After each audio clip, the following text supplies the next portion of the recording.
तो हम स्टार्ट कर रहे हैं। बात यह है कि हमारा जो F7 है वो पहले कवर जो हमारी कवरेज होगी वो स्टैंडर्ड्स की कवरेज होगी। स्टैंडर्ड्स का क्या हिसाब किताब होगा, क्या सीक्वेंस होगा। हम स्टैंडर्ड्स को इस तरह लेके चलेंगे जिस तरह सबसे पहले हम समझेंगे कंप्लीट बेसिक।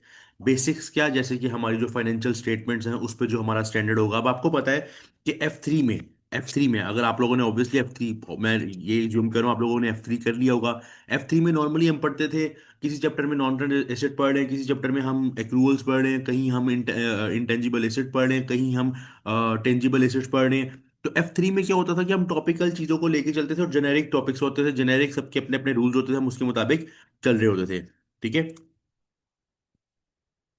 हम उसके मुताबिक चल रहे होते थे। अब बात पता है क्या है, बात यह है कि एफ थ्री में तो जेनेरिकली हमारे चैप्टर्स के नेम होते थे, हम हर चैप्टर्स को एक तरीके से लेके चलते थे। F7 में हमने स्टैंडर्ड्स को समझना है। बेसिकली हर उस चीज का नाम जो F3 के चैप्टर में था, कोई भी टॉपिक था, उसका एक स्टैंडर्ड सेट है। अब वो स्टैंडर्ड एक ऐसी चीज है कि पूरी दुनिया में जहां पे भी रिपोर्टिंग, जहां पे भी अकाउंटिंग हो रही है, पूरी दुनिया में जहां पे भी अकाउंटिंग, जहां पे भी रिपोर्टिंग हो रही है, वहां पे हर चीज को लिखने का, हर चीज को बताने का, प्रेजेंट करने का, रिपोर्ट बनाने का एक स्टैंडर्ड सेट कर दिया गया है। उसके बारे में हम नॉर्मली, मैंने ओरिएंटेशन में भी डिस्कस किया था कि एक बोर्ड होता है, उसको भी हम देखेंगे, जिसका नाम इंटरनेशनल अकाउंटिंग स्टैंडर्ड बोर्ड है।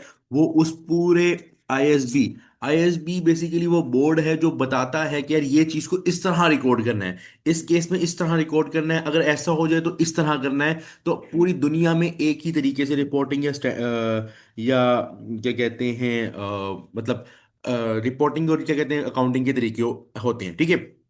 अच्छा, अब अब बात यह है कि हमारा जो सबसे पहला स्टैंडर्ड पढ़ने जा रहे हैं वो है IFRS 18। अच्छा, मैं आपको बता दूं, एक होता है एक होता है इंटरनेशनल अकाउंटिंग स्टैंडर्ड।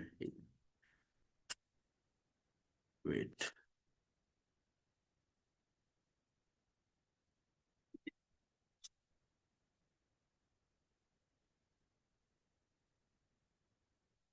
एक होता है इंटरनेशनल अकाउंटिंग स्टैंडर्ड। ठीक है।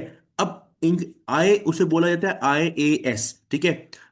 अब जो नए स्टैंडर्ड्स आ रहे हैं ना, नए स्टैंडर्ड्स का मतलब ईयर ईयर 2000 के बाद बाद ईयर 2000 से आगे, उनके लिए IAS का वर्ड यूज किया था। जैसे for example non current asset है, उसके लिए हमारा स्टैंडर्ड है IAS 16। इसका मतलब वो ईयर 2000 से पहले पहले बना हुआ है। ठीक है। ईयर 2000 के बाद जो आ रहे हैं उनके लिए वर्ड यूज किया जाता है IFRS, international financial reporting standard. पहले था इंटरनेशनल अकाउंटिंग स्टैंडर्ड, और अब आ रहा है IFRS मतलब इंटरनेशनल फाइनेंशियल रिपोर्टिंग स्टैंडर्ड। तो मतलब दोनों में फर्क कोई नहीं है, समझ लो कि जो अपडेट होता है अब 2000 के बाद बस जितने भी स्टैंडर्ड्स आए उनके लिए IFRS का वर्ड यूज हो रहा है।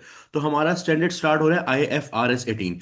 इससे पहले मैं बताता जाऊं, इस पॉइंट से पहले मैं तुम लोगों को कंफर्म करता जाऊं कि IFRS 18 इज बहुत फ्रेश स्टैंडर्ड। फ्रेश का मतलब ये पिछली ही अटेम्प्ट में आया है, ये पिछली ही अटेम्प्ट में ऐड हुआ है आपके कोर्स में। यानी इससे पहले ये स्टैंडर्ड था IAS 1, जिसमें वो आपको बताता था कि फाइनेंशियल स्टेटमेंट्स को प्रेजेंट कैसे करना है। कौन सी फाइनेंशियल स्टेटमेंट्स, ये तो ऑब्वियसली आपको पता है, हम लोगों ने बेसिक लेवल पे पढ़ा होता है। SOFP, SPL, statement of profit and loss, statement of changes in equity, वही सारी स्टेटमेंट्स को प्रेजेंट कैसे करना है, ये आपको किसी स्टैंडर्ड ने बोला है। हम लोगों ने SOFP सीखी हुई है, नॉन करंट एसेट आता है, करंट एसेट, ये सारी चीजें आती है ना।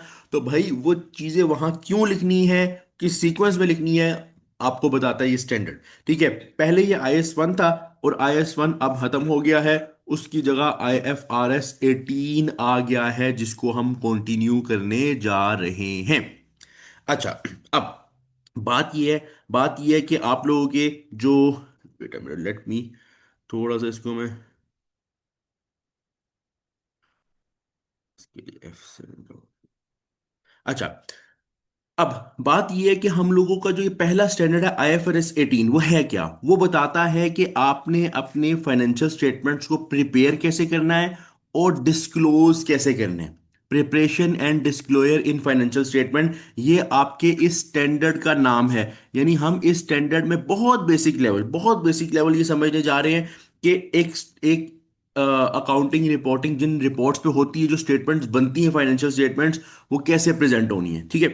सबसे पहले ये बात आपने हमेशा याद रखनी है, कोई भी स्टैंडर्ड हम पढ़ेंगे, सबसे पहली चीज, कोई भी हम स्टैंडर्ड पढ़ेंगे तो पहली चीज जो सबसे इंपॉर्टेंट होगी, वो हम देखेंगे उस स्टैंडर्ड की डेफिनेशन।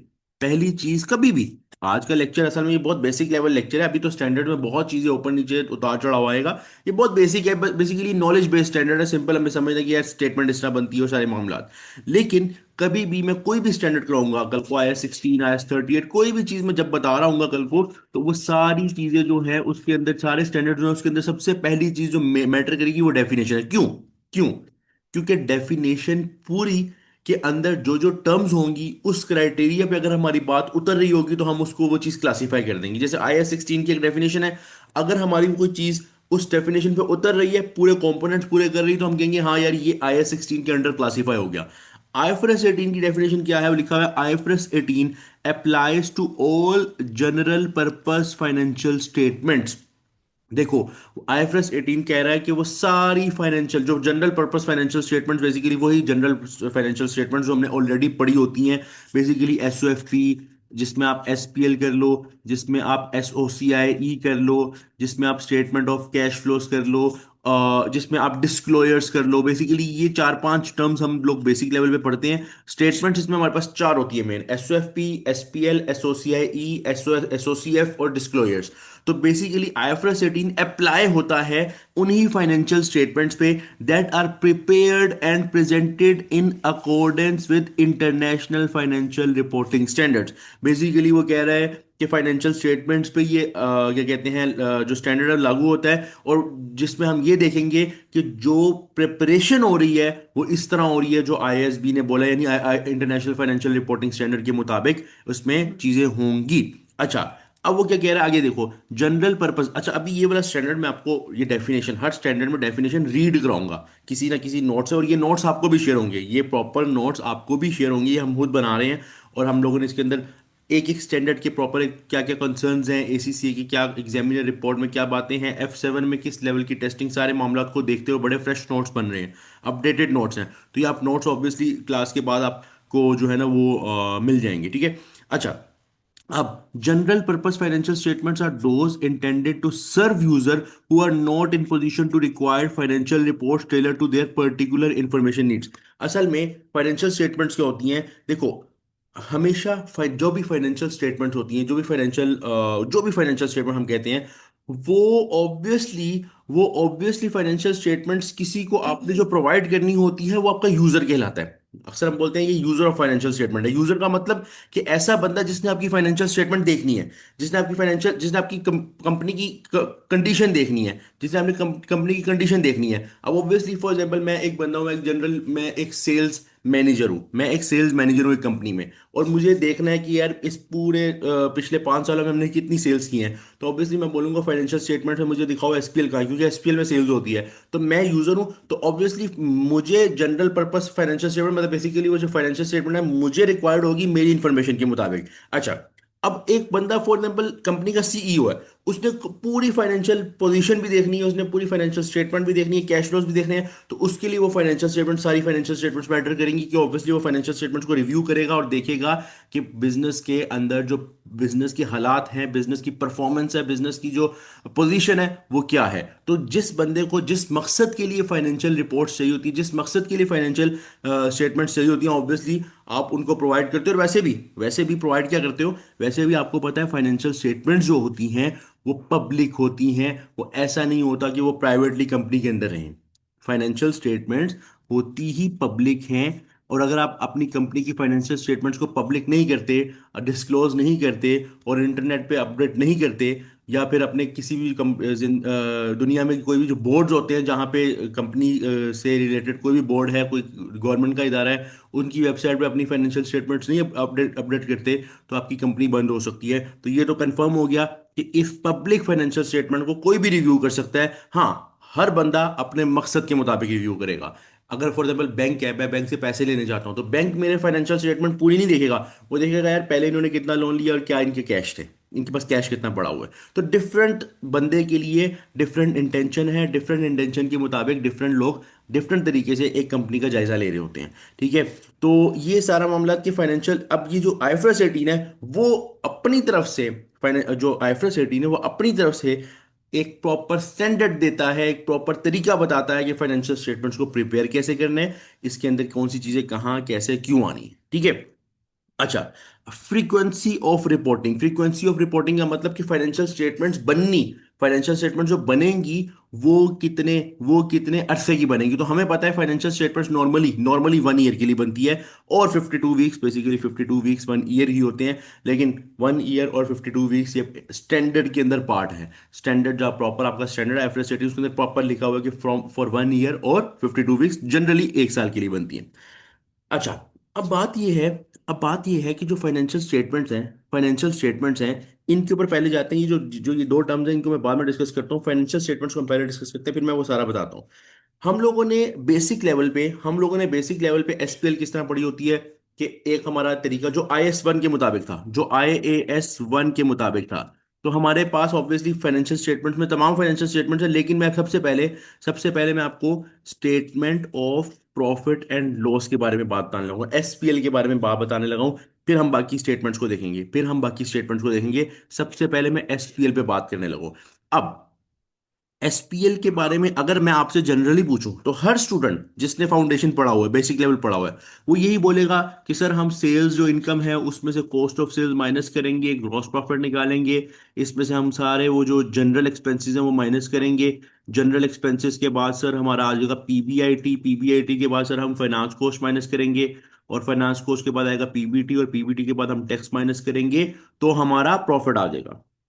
मेरा आप लोगों से क्वेश्चन है, आप लोगों को इस स्टेटमेंट के बारे में पता है? बताओ, यस या नो। आपको इस स्टेटमेंट के बारे में पता है कि नहीं पता, ये वाली स्टेटमेंट जो मैंने आपको बना के दिखाई है? यस या नो, बताओ, सब बताओ सब। हाँ भाई, सब सब सब सब, ये किसी ने देखो मेरी बात सुनो। अगर तुम क्लास में बैठे हो तो तुम्हारा फर्ज है कि अगर मैं कोई क्वेश्चन पूछूं तो तुमने रिप्लाई करना, और बहुत फास्टली। ठीक है, अभी तो मैं पहला स्टैंडर्ड है, अभी तो बहुत बेसिक नॉलेज दे रहा हूँ, इसलिए मैं ज़्यादा पूछ नहीं रहा, मैं क्लास में बहुत ज़्यादा एक्टिवली पूछूंगा तुम लोगों से। अच्छा, अब तुम लोगों को पता है कि फाइनेंशियल स्टेटमेंट एसपीएल जो है इस तरह हम बनाते थे। अब हुआ क्या, आईएफआरएस 18 जब आया आईएफआरएस 18 जब आया तो उसने बोला, उसने एक टोटली फाइनेंशियल फाइनेंशियल स्टेटमेंट में से एसपीएल को चेंज कर दिया। यानी अब इस सेशन से, यानी कि इस सेशन से मतलब कि आज से ऑनवर्ड, क्या कहते हैं, यानी कि पिछले सेशन में अपडेट हो गया था ये, लेकिन अब से ऑनवर्ड आईएसबी ने बोला कि अब ये तरीका इस्तेमाल नहीं होगा। एसपीएल का ये तरीका आउटडेट हो चुका हुआ है। ये नई इंफॉर्मेशन है आपके लिए। इससे पहले F7 में इसी तरह पढ़ाते थे टीचर्स, इसी तरह पढ़ाते थे कि फाइनेंशियल स्टेटमेंट इस तरह बनती है, और हम भी जब स्टूडेंट थे तो इसी तरह पढ़ी थी। लेकिन अब ये फाइनेंशियल स्टेटमेंट एसपीएल इस तरह रेलिवेंट नहीं रही, एसपीएल का टोटल तरीका मुख्तलिफ हो चुका है। ये टोटली न्यू अपडेट है आपके लिए पहली क्लास के अंदर ही, ठीक है। इस तरह आगे भी स्टैंडर्ड्स हैं, आप कुछ अपडेट होते रहते हैं, कुछ कभी कभार पुराने होते हैं, वो उसी तरह चल रहे हैं। जिस तरह आईएसबी को बेहतर लगता है वो आईएसबी उस तरह चीज़ों को लेके चलता है। लेकिन कोई भी चीज़ को अगर वो इस तरह चेंज करता है तो वो वेरिफिकेशन वगैरह जब कुछ भी चेंज करता है तो वो बताता है कि हम क्यों चेंज कर रहे हैं इसको, इसके अंदर क्या रीज़न है, यूज़र को कोई मसला आ रहा है या कंपनी की ट्रू इमेज नहीं शो हो रही, कुछ ना कुछ। फाइनेंशियल स्टेटमेंट्स असल में बिजनेस की ट्रू इमेज शो करते हैं, और अगर वो ट्रू इमेज नहीं शो करेंगे तो फायदा नहीं है। तो हो सकता है कोई लॉजिक हो इस स्टेटमेंट की जो आईएसबी ने कहा हो, हम देखेंगे कि क्या लॉजिक्स हैं। कि आईएसबी ने कहा हो नहीं, फाइनेंशियल स्टेटमेंट उस तरह नहीं, इस तरह बनेगी। तो अब पहली ये जो स्टेटमेंट है ये एसपीएल है। अच्छा, यहाँ लिखा हुआ है स्टेटमेंट ऑफ फाइनेंशियल परफॉर्मेंस, असल में फाइनेंशियल परफॉर्मेंस इस तरह ये वो एसओएफपी नहीं है, वो स्टेटमेंट ऑफ फाइनेंशियल पोजीशन है। तो असल में ये एसपीएल की ही बात कर रहा है, क्योंकि एसपीएल आपको बताता है फाइनेंशियल परफॉर्मेंस। एसपीएल आपको बताता है फाइनेंशियल परफॉर्मेंस, तो इसलिए स्टेटमेंट ऑफ फाइनेंशियल परफॉर्मेंस लिखे, इसको आपको कंफ्यूज नहीं होना कि सर ये तो एसओएफपी का आपने नाम लिखा हुआ है, फाइनेंशियल पोजीशन हो तो एसओएफपी है। अच्छा, एसपीएल यानी statement of profit and loss, ये किस तरह बनती है इसको हम देख लें। एक मिनट में जरा ना, दूसरा वाला जो,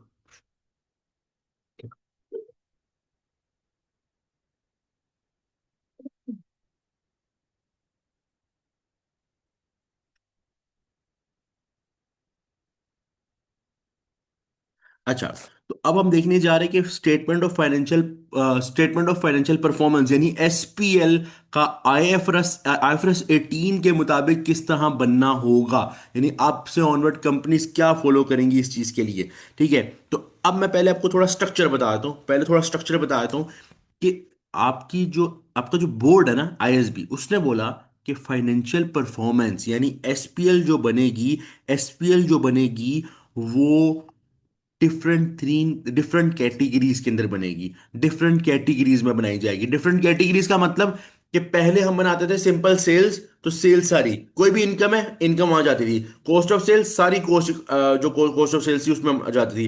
ग्रॉस प्रॉफिट में जनरल एक्सपेंसेस सारे एक्सपेंसेस जाते थे। लेकिन अब उसने कहा है कि हम इसको क्लासिफाई करेंगे। किस तरह क्लासिफाई करेंगे? तीन एक्टिविटीज में क्लासिफाई करेंगे एसपीएल को। अगर आप लोगों ने F3 में स्टेटमेंट ऑफ कैश फ्लोज पढ़ा, ऑब्वियसली पढ़ा होगा, ऑब्वियसली पढ़ा होगा, या किसी ने चलो गो थ्रू किया हो ना, इतना अच्छा पढ़ा हो, आपको पता है statement of financial statement of cash flows में हम तीन एक्टिविटीज पढ़ते थे, ऑपरेटिंग, इन्वेस्टिंग और फाइनेंसिंग। वही तीन एक्टिविटीज उसने एसपीएल में भी डाल दी। उसने कहा है कि भाई ऑपरेटिंग, एसपीएल में तीन पोर्शंस होंगे, ऑपरेटिंग, इन्वेस्टिंग और फाइनेंसिंग, यानी तीन पोर्शंस पे ये डिवाइड होगी। उसके बाद भी पोर्शंस हैं, जो कि कौन से हैं? इनकम टैक्स और डिसकंटिन्यूड, लेकिन मैं भी वो बाद में बताता हूं। पहले हम ये तीन समझते हैं कि ऑपरेटिंग, इन्वेस्टिंग और फाइनेंसिंग। असल में बात ये है।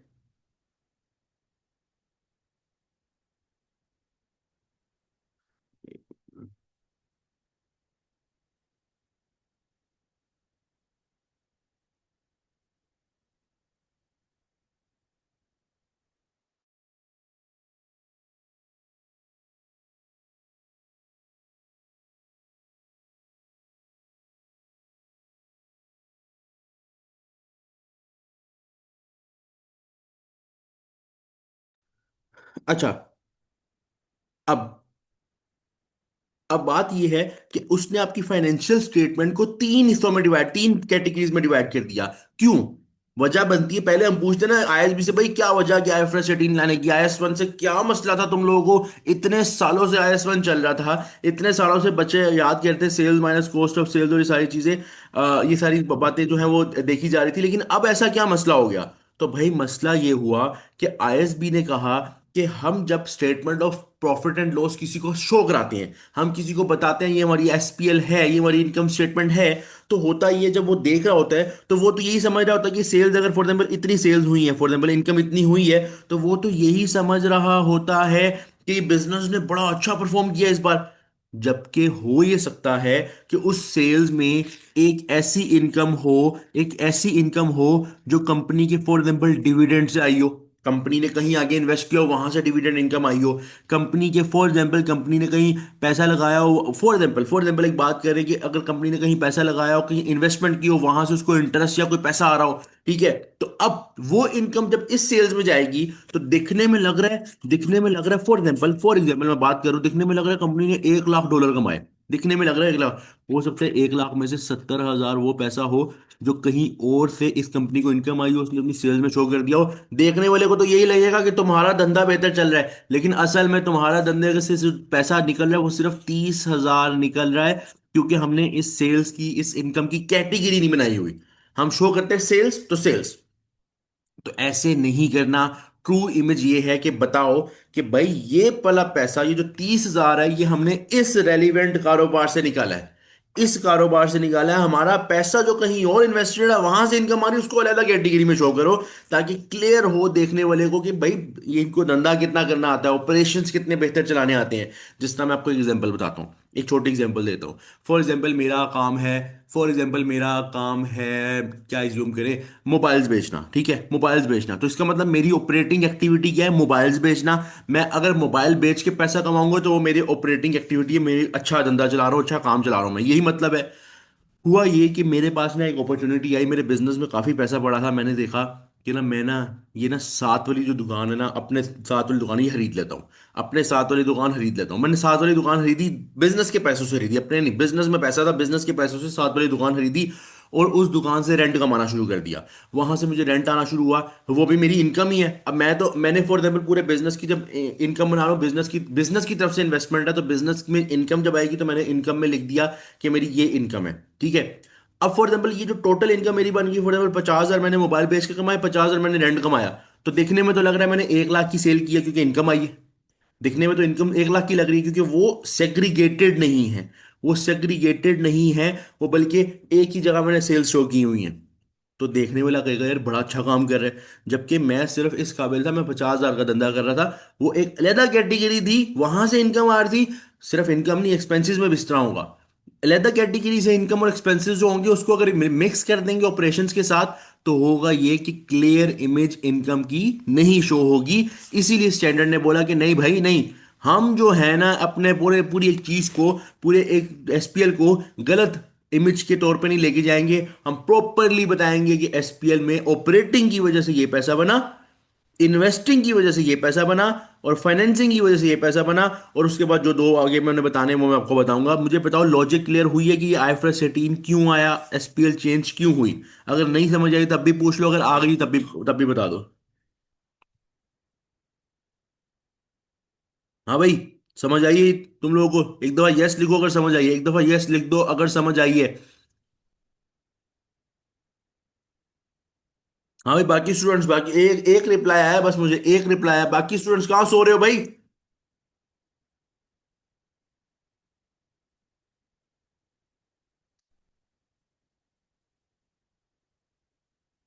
Okay, okay, let's go on, let's go on. अच्छा, इसके बाद हमारे पास जो ये दो सेक्शन है, इस सेक्शन पर हम जाते हैं एसपीएल बनाते बनाते। सबसे पहले अगर मैं तुम्हें बताऊं, सबसे पहले जरा फोकस, फोकस रखना, तुम लोगों ने फोकस रखना है। एक एक लाइन आइटम पे हम डिस्कशन करने जाएंगे। एक एक लाइन आइटम का मतलब कि एक एक लाइन, एक एक स्टेप पे हम देखेंगे। सबसे पहले आपने ऑपरेटिंग वाला सेक्शन बनाया, सबसे पहले आपने ऑपरेटिंग वाला सेक्शन बनाया। ऑपरेटिंग सेक्शन को अगर देखा जाए, तो उसमें हमने सबसे पहले ऑपरेटिंग, वो जो धंधा चल रहा है, जो काम है वो ऑपरेशन है। जो इधर उधर की इन्वेस्टमेंट्स हैं, इधर उधर से पैसा उठाया वो जो भी, वो अलग है। काम जो चल रहा है उसकी बात हो रही है। ऑपरेटिंग एक्टिविटीज में अगर देखा जाए तो रेवेन्यू, रेवेन्यू सबसे पहले आया। यानी वो पैसा जो आपने कमाया है, वो पैसा जो आपने कमाया है धंधे से, अपने काम से, अपने मेजर काम से, वहां उसका रेवेन्यू सिर्फ आएगा। यहाँ पे सिर्फ उसका रेवेन्यू आएगा, कोई इंटरेस्ट इनकम, कोई डिविडेंड इनकम यहाँ पे नहीं आएगी, ठीक है?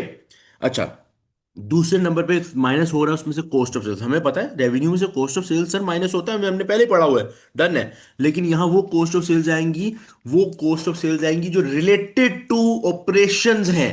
इधर उधर की कोई कॉस्ट ऑफ सेल्स नहीं आएगी, ठीक है? ये माइनस हुआ तो आ गया ग्रोस प्रॉफिट, ग्रोस प्रॉफिट आ गया। उसमें से सेलिंग एंड डिस्ट्रीब्यूशन एक्सपेंसेस, भाई बिजनेस के अपने सेलिंग डिस्ट्रीब्यूशन एक्सपेंसेस हैं, वो तो माइनस होंगे। जो जनरल एक्सपेंसेस माइनस हुए। इसके बाद हमारे पास ये जो सेलिंग एंड डिस्ट्रीब्यूशन एक्सपेंसेस वगैरह माइनस हुए। और उसके बाद अगर आप देखो तो जनरल एंड एडमिनिस्ट्रेटिव एक्सपेंसेस भी माइनस हो गए। यानी कि सेलिंग, डिस्ट्रीब्यूशन, जनरल, एडमिन, ये सारे एक्सपेंसेस हमारे माइनस हो गए, क्योंकि ये काम, ये जो ये वाला सिनेरियो है, ये हमारे बिजनेस के ऑपरेशन की वजह से है। ये हमारे बिजनेस के ऑपरेशन की वजह से है। तो इस वजह से ये वाले एक्सपेंसेस माइनस हो गए। उसके बाद अगर हमने कोई आर एंड डी पे पैसा लगाया है, रिसर्च एंड डेवलपमेंट पे, अब रिसर्च एंड डेवलपमेंट हमारी कोई इन्वेस्टमेंट या फाइनेंसिंग नहीं है। रिसर्च एंड डेवलपमेंट हमारा ऑपरेशन है। मैं अगर इस मोबाइल का धंधा कर रहा हूं तो मैं इसके ऊपर रिसर्च कर रहा हूं, तो ये मेरा ऑपरेटिव चीज है, ऑपरेटिंग चीज है, ठीक है? तो इस वजह से इसका जो खर्चा ये भी माइनस होगा यहां से। इसके बाद यहां पे एक चीज लिखी हुई है, इंपेयरमेंट लॉसेस एंड रिवर्सल्स।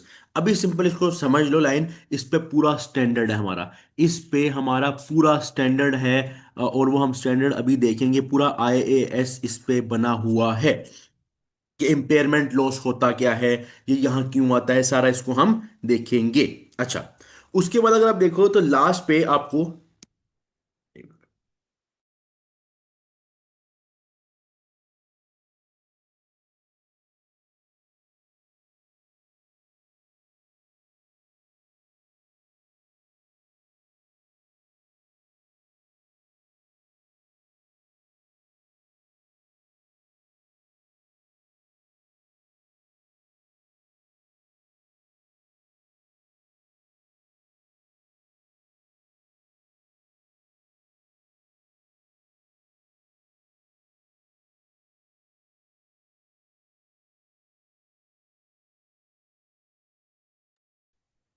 अच्छा, अब अगर इसके बाद हम देखें, इसके बाद हम देखें तो हमें आ रहा है ऑपरेटिंग प्रॉफिट। ऑपरेटिंग प्रॉफिट जो नाम से दिख रहा है कि ये वो प्रॉफिट है, जो नाम से दिख रहा है कि ये वो प्रॉफिट है जो ऑपरेशन से आया, ये वो प्रॉफिट है जो ऑपरेशन से आया। अब ऑपरेटिंग प्रॉफिट का मतलब ये है, ऑपरेटिंग प्रॉफिट का मतलब ये है कि ऐसा प्रॉफिट जो आपने काम करके वाकई कमाया। अपना काम करके, इधर उधर की इन्वेस्टमेंट्स नहीं, अपना जो धंधा है, अपना जो काम कारोबार है उसको करके कमाया, वो आपका ऑपरेटिंग प्रॉफिट है। खैर, आपने यहाँ पे प्रॉपर ऑपरेटिंग प्रॉफिट शो कर दिया, ठीक है। उसके बाद हमारे पास नेक्स्ट पॉइंट आया इन्वेस्टिंग वाला पार्ट। अब देखो, पहले हम ये नहीं कर रहे थे, पहले हम क्लासेस नहीं बना रहे थे। पहले IS 1 में, IFRS 18 कहता है नहीं भाई क्लासेस बनाओ, ताकि क्लियर ट्रू इमेज तो जाए, अगले बंदे को पता तो चले, उसको पता तो चले कि भाई ये इनकम ये एक्सपेंसेस इस वजह से हो रहे हैं, ताकि ज्यादा हमारा मकसद, ISB कहता है, ISB की सीधी बात है, बिजनेस में कुछ भी हो रहा है ना, ISB एक चीज कहेगा कि भाई अगले बंदे को जब भी तुम्हारी स्टेटमेंट दिखे, उसे बिजनेस की ट्रू एंड फेयर व्यू जाए, उसको उसको बिजनेस का वो व्यू जाए, उसको बिजनेस का वो व्यू जाए जो बिजनेस जो है ना वो जो वो क्या कहते हैं, असल में क्लियर इमेज भी शो कर रहा हो। यानी ये ना हो कि भाई तुम्हारा बिजनेस कुछ और है और तुमने फाइनेंशियल स्टेटमेंट में कुछ और शो किया हुआ है। It's not a good deal, it's not a good thing for the business कि वो अपनी फाइनेंशियल स्टेटमेंट्स में ऐसा कुछ छुपाए या ट्रू एंड फेयर व्यू ना शो करवाए, ठीक है। तो फॉर दैट रीजन उसने इस चीज के अंदर बेहतरी की है, उसने इस चीज के अंदर बेहतरी की है। बेहतरी क्या की है उसने इस चीज के अंदर? उसने प्रॉपरली डिवाइड कर दिया कैटेगरीज में, ठीक है।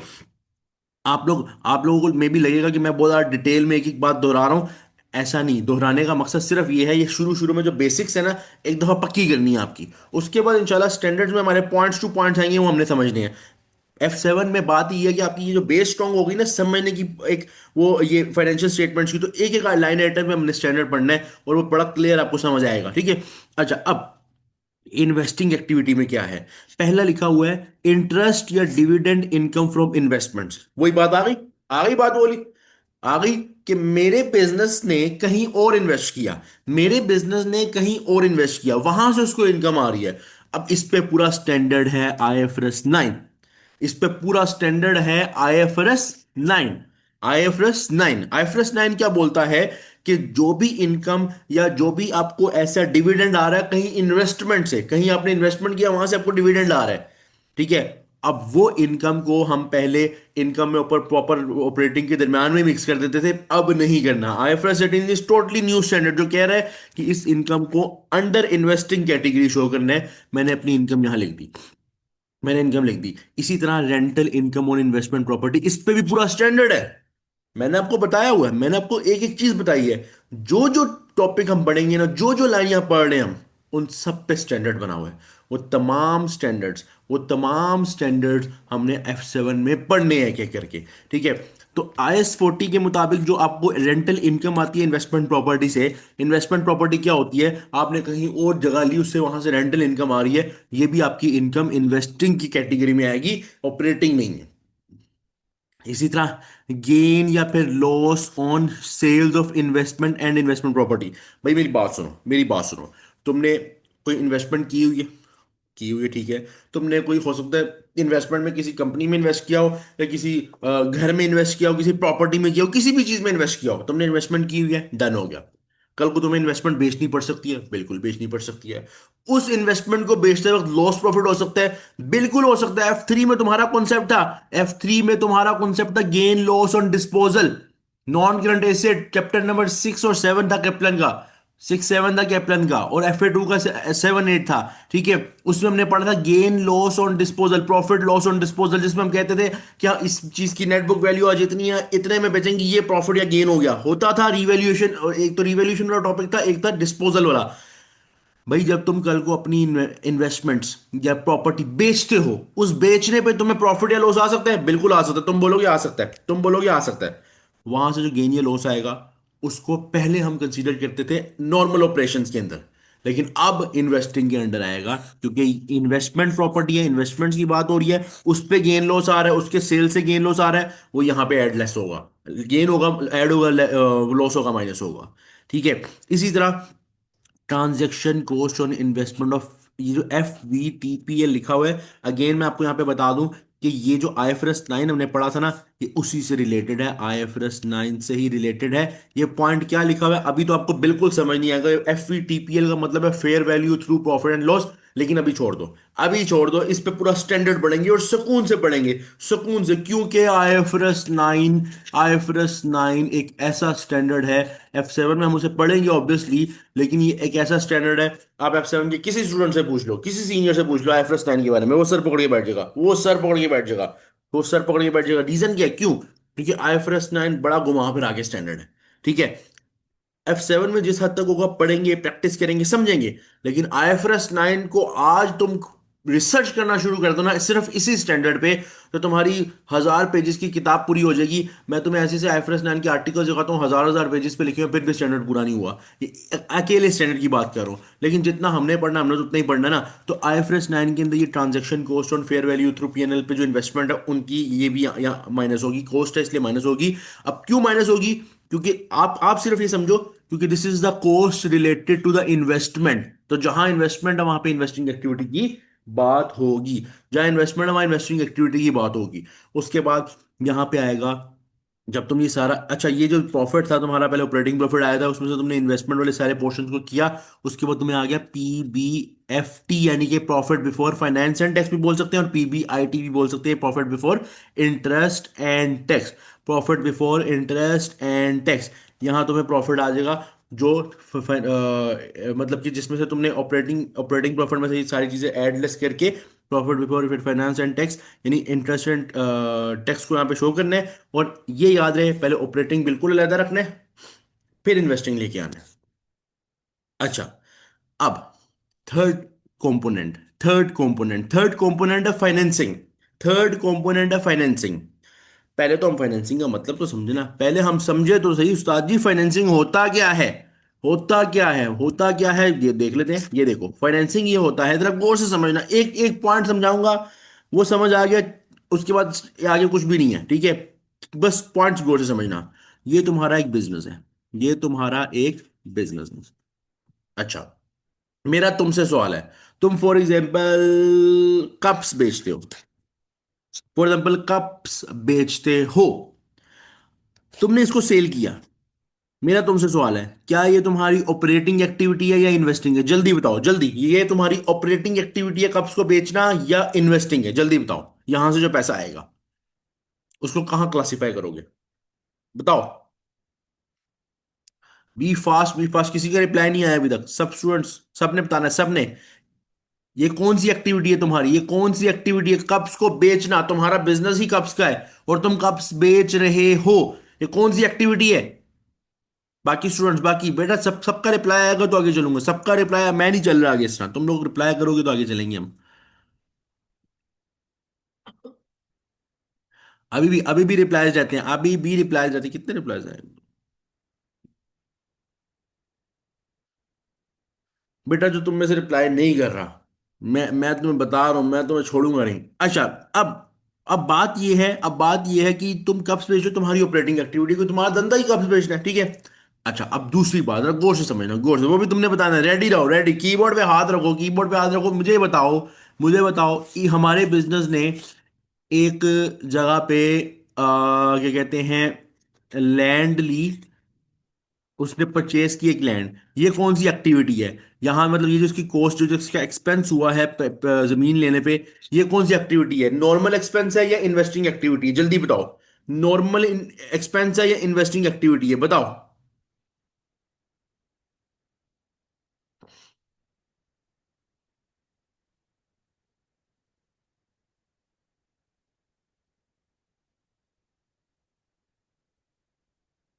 Very good, very good, very good, investing activity है, मानते हो?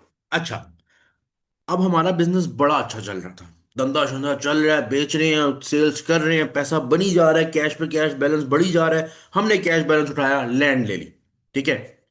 दिन अच्छे थे, गुजर गए, अच्छे दिन गुजरे। सबसे पहले हमारी सेल्स नीचे आना शुरू हुई। जरा गौर से समझना, सबसे पहले हमारी सेल्स नीचे आना शुरू हुई, दिन खराब हुए, कैश कम होना शुरू हुआ, बिजनेस प्रॉफिट से ब्रेक इवन पे आना शुरू हो गया रेगुलर बेसिस पे। आहिस्ता आहिस्ता हमने देखा यार हालात बहुत खराब है, ये वो सब कुछ, बिजनेस में क्या करें? हमने देखा यार ये चीज खराब है, पैसा ही नहीं है, कहां से लें? सोचा यार वो लैंड ली थी, सोचा वो लैंड ली थी, हमने लैंड बेच दी, लैंड बेच दी। लैंड को खरीदना और बेचना दोनों इन्वेस्टिंग एक्टिविटी में ही आएगा, क्योंकि ऑब्वियसली लैंड जब बेची थी वो भी इन्वेस्टिंग, और लैंड थी इन्वेस्टिंग वाली चीज, तो उसका बेचना भी इन्वेस्टिंग में ही आएगा। लैंड बेच दी, कारोबार में लगा लिया पैसा, कारोबार में लगाया, नसीब खराब थे, नसीब खराब थे, वो भी गया। मतलब अब तुम इस पॉइंट पे आ गए, यू हैव जीरो कैश। तुम्हारे पास अब जीरो कैश हो गया, यानी लैंड भी खत्म हो गई, सेल्स भी फुल डाउन हो गई, अब तुम खत्म हो गए। लेकिन तुम्हारे बिजनेस का मार्केट में नाम है, तुम्हारे बिजनेस का मार्केट में नाम है। तुम्हारा बिजनेस गया बैंक के पास। बैंक को कहा यार मुझे ना 10 मिलियन चाहिए। बैंक ने कहा कोई मसला नहीं, आपका नाम है भाई, आप कौन सा डूबेंगे। बैंक को हमने सारी सूरत हाल बताई। बैंक ने कहा हाँ, बैंक ने ट्रस्ट कर लिया, जो भी मामला, क्या कहते हैं कोवेनेंट्स में उसने कर लिया, मतलब कि कोई भी शर्तों पे उसने राजी हो गया। बैंक ने हमें 10 मिलियन दे दिया। अब जरा गौर से समझना, जब तुम कहीं इन्वेस्ट करते हो, तुम्हारे पास ज्यादा पैसा आ जाता है, तुम कहीं बाहर पैसा इन्वेस्ट करोगे, वो तुम्हारी इन्वेस्टिंग एक्टिविटी है। एक तुम्हें पैसा आ जा रहा है डेली रूटीन से, वो है तुम्हारी ऑपरेटिंग एक्टिविटी। एक ये है कि तुम्हारे पास पैसे कम पड़ गए और तुमने कहीं से पैसा उठाया, तुमने कहीं से पैसा उठाया, ये एक्टिविटी होती है फाइनेंसिंग एक्टिविटी। यानी कि अगर मैं तुम्हें आसान लफ्जों में बताऊं ना, अगर तुम कहीं इन्वेस्ट कर रहे हो तो ये है इन्वेस्टिंग एक्टिविटी। अगर कोई तुम में इन्वेस्ट कर रहा है, ये तुम्हारी है फाइनेंसिंग एक्टिविटी। यानी फाइनेंसिंग ये होती है कि पैसा रेज करना, यानी पैसा लेना। हो सकता है उसमें तुम्हारे हालात खराब है, या तुम एक्सपेंशन पे जा रहे हो, तुम ग्रोथ पे जा रहे हो, कोई भी रीजन हो सकती है, लेकिन जब तुम पैसा उठा रहे हो, यानी कि फॉर एग्जांपल मेरी कंपनी है, मेरी कंपनी ने पब्लिक में शेयर्स देना शुरू कर दिए, मेरी कंपनी ने पब्लिक में शेयर्स देना शुरू कर दिए, इस लेवल पे काम चला गया, मैंने कहा पब्लिक में शेयर्स दो। अब पब्लिक में शेयर्स देने का मतलब है बदले में पैसा आ रहा है। तो मुझे बताओ, पब्लिक में जब मैं शेयर्स दे रहा हूं, पब्लिक में जब मैं शेयर्स दे रहा हूं, बदले में जो मुझे पैसा आ रहा है, ये मेरे लिए इन्वेस्टिंग एक्टिविटी है या फाइनेंसिंग एक्टिविटी है? जल्दी बताओ, बताओ। सबने बताना है, सबने। कोई बंदा हमारे बिजनेस में शेयर्स लेके पैसा दे रहा है, कौन सी एक्टिविटी है, सबने बताना है। तीन रिप्लाईज आए हैं, तीन, बस तीन रिप्लाईज आए हैं, बाकी बाकी। मैं बता रहा हूं, मैं नहीं चल रहा आगे, मैं नहीं चल रहा, तुम लोगों के रिप्लाईज आएंगे तो चलूंगा, तुम लोगों के रिप्लाईज मिलेंगे तो चलूंगा, ताकि मुझे तसल्ली होगी तो चलूंगा ना आगे, ऐसे कैसे जाऊंगा। हाँ गुड। फाइनेंसिंग एक्टिविटी है ये, इसलिए समझाया ताकि आपको यहां समझ आ जाए कि जब हम फाइनेंसिंग एक्टिविटीज में जाएं तो उस वक्त आप ये परेशान ना हो, ये परेशान ना हो कि क्या कहते हैं, मतलब करना क्या है, ठीक है। अच्छा, अब फाइनेंसिंग एक्टिविटी में आपके पास आपके पास फॉर एग्जांपल, आपने आपने कहीं से आपने एज्यूम करें कि आपने जो है ना लोन लिया हुआ है, आपने लोन लिया हुआ है। अब उस लोन को लेना, लोन तो आपने ले लिया, बदले में उस लोन पे इंटरेस्ट पे करना। तो ये क्या लिखा हुआ है, फाइनेंस कॉस्ट ऑन लोन। अभी मैं दूसरा पहला पॉइंट बताता हूँ, लीज लायबिलिटी बाद में बताता हूँ, क्योंकि ये स्टैंडर्ड है प्रॉपर। अच्छा, अब ये लोन जो आपने लिया था, ऑब्वियसली आपकी फाइनेंसिंग एक्टिविटी थी, तो उसके ऊपर जो कॉस्ट जा रही है, उसके ऊपर जो तुम कल को पैसा दे रहे हो, कल को तुम अपनी जेब से पैसा निकाल के उसको दे रहे हो, ऑब्वियसली वो फाइनेंस कॉस्ट तुम्हारी फाइनेंसिंग एक्टिविटी में ही आएगा ना। फाइनेंस कॉस्ट तुम्हारी फाइनेंसिंग एक्टिविटी में ही आएगा। तो बात यह है कि आपके जो भी, कहीं कोई बंदा कोई बिजनेस आपके अंदर इन्वेस्ट कर रहा है, या कोई बंदा आपके अंदर इन्वेस्ट कर रहा है, बैंक आपके अंदर इन्वेस्ट कर रहा है, उसके बदले तुम कोई फाइनेंस कॉस्ट बेयर कर रहे हो, इंटरेस्ट बेयर कर रहे हो, उससे पैसा दे रहे हो उसके ऊपर, तो ऑब्वियसली तुम्हारी इन्वेस्टिंग एक्टिविटी भी नहीं है, और ये एक्सपेंस तुम्हारा ऑपरेटिंग एक्सपेंस भी नहीं है, फाइनेंसिंग एक्सपेंस है। इसी तरह लीज लायबिलिटी और डीकमीशनिंग, इस पे हमारे प्रॉपर स्टैंडर्ड्स हैं कि इसके ऊपर जो फाइनेंस कॉस्ट है, डीकमीशनिंग के फाइनेंस कॉस्ट या लीज लायबिलिटी फाइनेंस कॉस्ट क्या है, इस पे हम प्रॉपर स्टैंडर्ड पढ़ेंगे। लेकिन किसी भी किस्म की फाइनेंस कॉस्ट जो कि लीज पे हो, जो कि लोन्स पे हो, जो कि डीकमीशनिंग पे हो, डीकमीशनिंग और लीज भी आपको नहीं पता, अभी नहीं पता, और पता होने की भी जरूरत भी नहीं, जब बताऊंगा तब पता चल जाएगा, ठीक है। उसके ऊपर फाइनेंस कॉस्ट जो है वो आपकी यहाँ माइनस होगी, और that's also the part of financing activity. तो बड़ा क्लियर रहना है कि यार ये एक्टिविटी क्या है, यही पता ना हो तो आप कुछ नहीं कर सकते, ठीक है। और उसके बाद यहाँ लिखा हुआ है फाइनेंस कॉस्ट और basically liability, decommissioning liability, basically ये इसके साथ पोर्शन है, ये इसके साथ पोर्शन है, ठीक है। खैर, यहां पे जब तुम ये माइनस करोगे, यानी कि ये जो तुम्हारा पीबीआईटी आया था उसमें से तुम अपनी सारी फाइनेंसिंग एक्टिविटीज के मामलात माइनस करोगे, तो तुम्हें मिल जाएगा पीबीटी, तुम्हें मिल जाएगा पीबीटी, तुम्हें मिल जाएगा पीबीटी। अच्छा, पीबीटी तुम्हारा आ गया, प्रॉफिट बिफोर टैक्स, यानी ऐसा प्रॉफिट जिसमें से भी टैक्स माइनस होना है। लेकिन लेकिन बड़े क्लियरली हमने बड़ा स्ट्रक्चर बड़ा ध्यान से समझना है। उसके बाद हमारे पास आता है इनकम टैक्स, क्योंकि इस पीबीटी में से साफ पता चल रहा है टैक्स ही माइनस होना है। तो हमने इसमें से इनकम टैक्स एक्सपेंस माइनस कर दिया। तो हमारे पास आ गया पैट, प्रॉफिट आफ्टर टैक्स, या प्रॉफिट फ्रॉम कंटिन्यूइंग ऑपरेशन भी इसको बोला जाता है, और प्रॉफिट आफ्टर टैक्स नॉर्मली इसको बोला जाता है। तो सबसे पहले रेवेन्यू, सारे ऑपरेशनल एक्सपेंसेस माइनस, तो हमारे पास पीबीआईटी आ गया।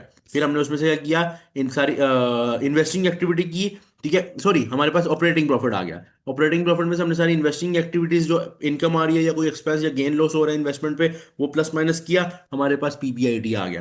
पीबीआईटी के बाद हमने उसको फाइनेंसिंग, यानी फाइनेंस कॉस्ट को समझा कि जितनी भी फाइनेंसिंग की वजह से हमारे खर्चे हो रहे हैं उनको माइनस किया, और हमारे पास आ गया पीबीटी। और पीबीटी के बाद हमने टैक्स माइनस किया, एज पर ये पहले भी था। तो हमारे पास आ गया पैट। यहां तक हमारा वो प्रॉफिट आ गया कि जो फाइनल एक प्रॉफिट बनता है। जनरली हमने अभी तक F3 में यही पढ़ा था कि पैड पे बात खत्म हो जाती है। IS1 कहता था, जब तक IS1 कहता था हम मानते थे, आज IS1 कुछ और कह रहा है तो हम उसी की मानेंगे, क्योंकि स्टैंडर्ड है ना, सेट हुआ जैसे लॉ एक सेट हुआ होता है, अब इसे हिल नहीं सकते।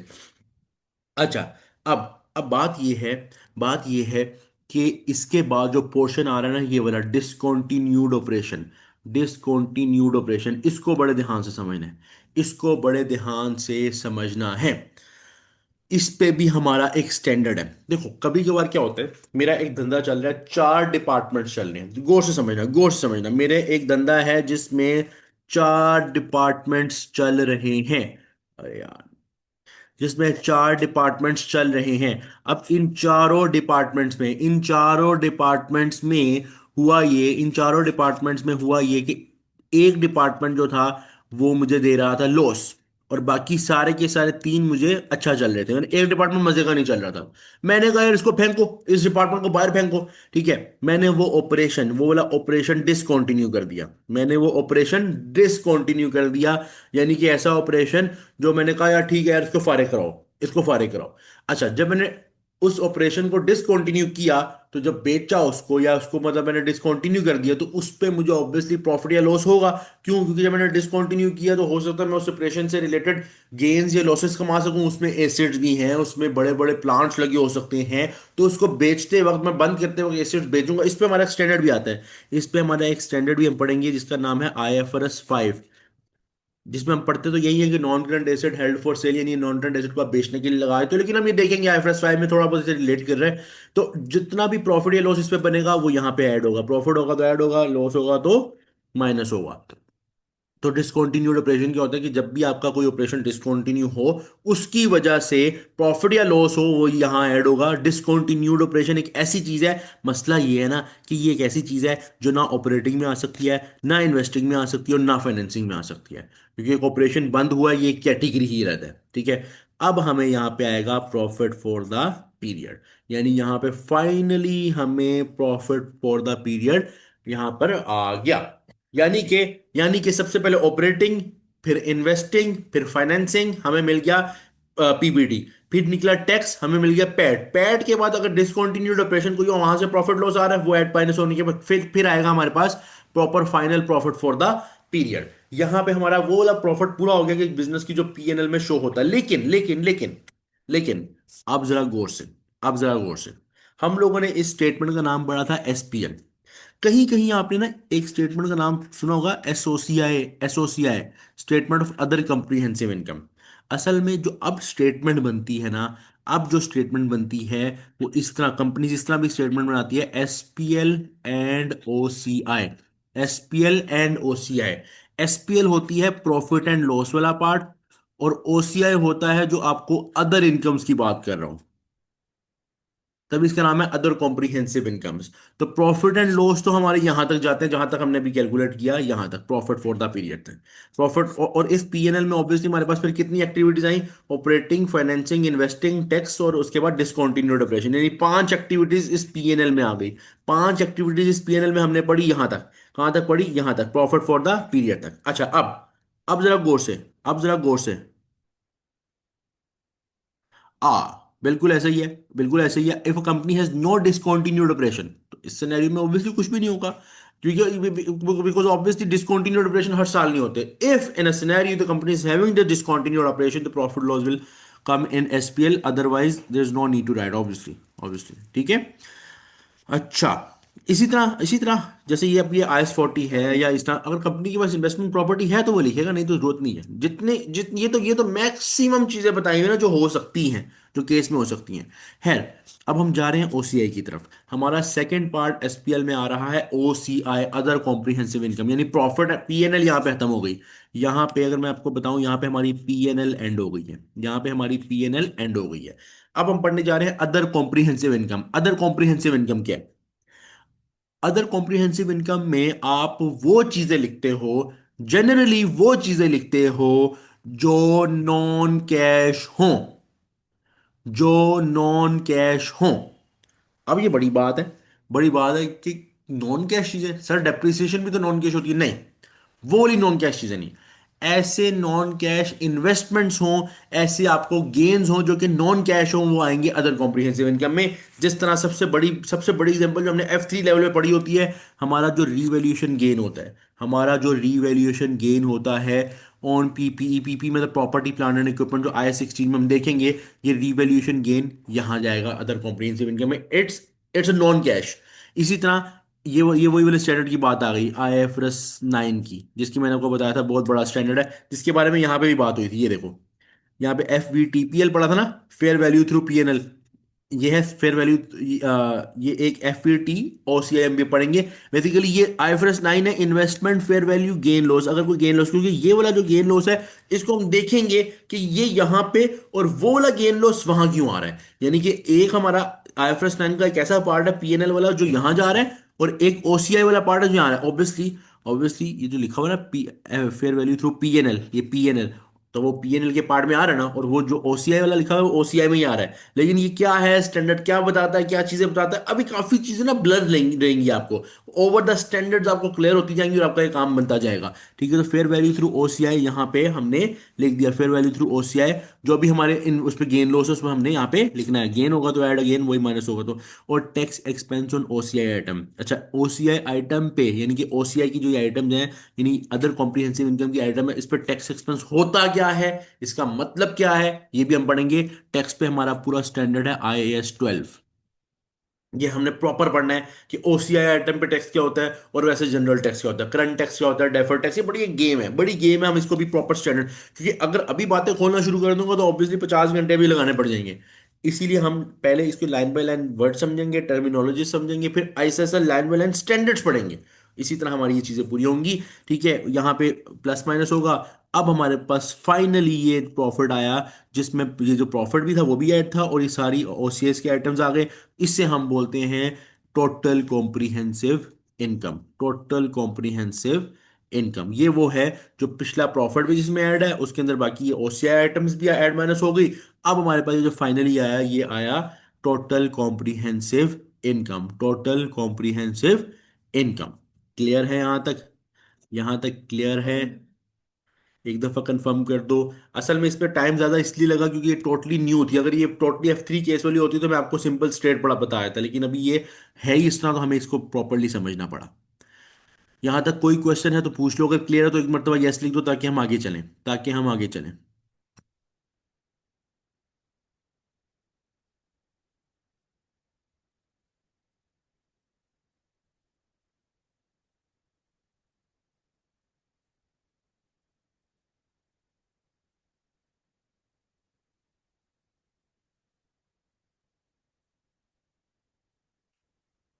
ठीक हो गया। अच्छा, अब ये जो थ्योरेटिकल्स है, जैसे ये थ्योरेटिकल्स, ये भी मैं भी बताता हूँ। पहले मैं स्टेटमेंट्स को डिस्कस कर लूँ। एक हमने यहाँ छोड़े थे, एक हमने, हम ये सारी चीजों को पढ़ेंगे एक एक करके। अच्छा, अब हमारे पास दूसरी स्टेटमेंट है, statement of changes in equity. Statement of changes in equity. Equity क्या होता है, हम पहले थोड़ा इसको समझते हैं। इक्विटी ये होता है कि एक बिजनेस है, उसके अंदर मालिक का जो पैसा लगा हुआ है, जो ओनर का, जो शेयर होल्डर का पैसा लगा हुआ है, जितना भी इस बिजनेस के अंदर, वो इक्विटी है। और इस इक्विटी का ऑब्वियसली बढ़ना या कम होना चलता रहता है। यानी कि साल के स्टार्ट पे इक्विटी होती है, फिर उसके बाद ऊपर नीचे मामलात रहते हैं, जो भी चीजें, जो भी कंपोनेंट उसमें ऐड होता है, वो सारी चीजें ऐड उड होके माइनस प्लस होके सब कुछ जो है वो एडजस्ट होके एक फाइनल इक्विटी निकलती है, इतना पैसा बच गया, इतना पैसा बच गया। अब ये जो एसओसीआई है, एसओसीआई है, अगेन हमने फॉर्मेट समझना है। आईएफआरएस 18 सिर्फ फॉर्मेट समझाने के लिए आया है। अभी हम प्रॉपर एसओसीआई या फाइनेंशियल स्टेटमेंट में, जैसे ये फॉर एग्जांपल ये एसपीएल, ये सारा बनाना सीखेंगे। फाइनल अकाउंट्स में प्रॉपर बनवाऊंगा तुम लोगों से। ये पूरा एक लॉन्ग क्वेश्चन आएगा ये प्रॉपर, लेकिन हम पढ़ेंगे। लेकिन पहले स्टैंडर्ड तो पढ़ लें सारे। अगर मैं आपको बोलूं कि नहीं हम पहले ये पढ़ लें, तो जब तक स्टैंडर्ड नहीं पता होगा, जब तक रूल नहीं पता होगा, तो कैसे पढ़ेंगे? इसीलिए आईएफआरएस 17 सिर्फ आपको एक वो देता है, एक स्टार्टिंग आइडिया देता है कि यार ये इसका फॉर्मेट है, ये इसका फॉर्मेट है। अब सबसे पहले कंपनी का नेम आएगा, statement of changes in equity for the year ended. अच्छा, इसमें आपके सबसे पहले हेड्स पे आपके कुछ कैटेगरीज हैं। सबसे पहली share capital, share premium, revaluation reserves, other equity reserves और रिटेन्ड अर्निंग्स।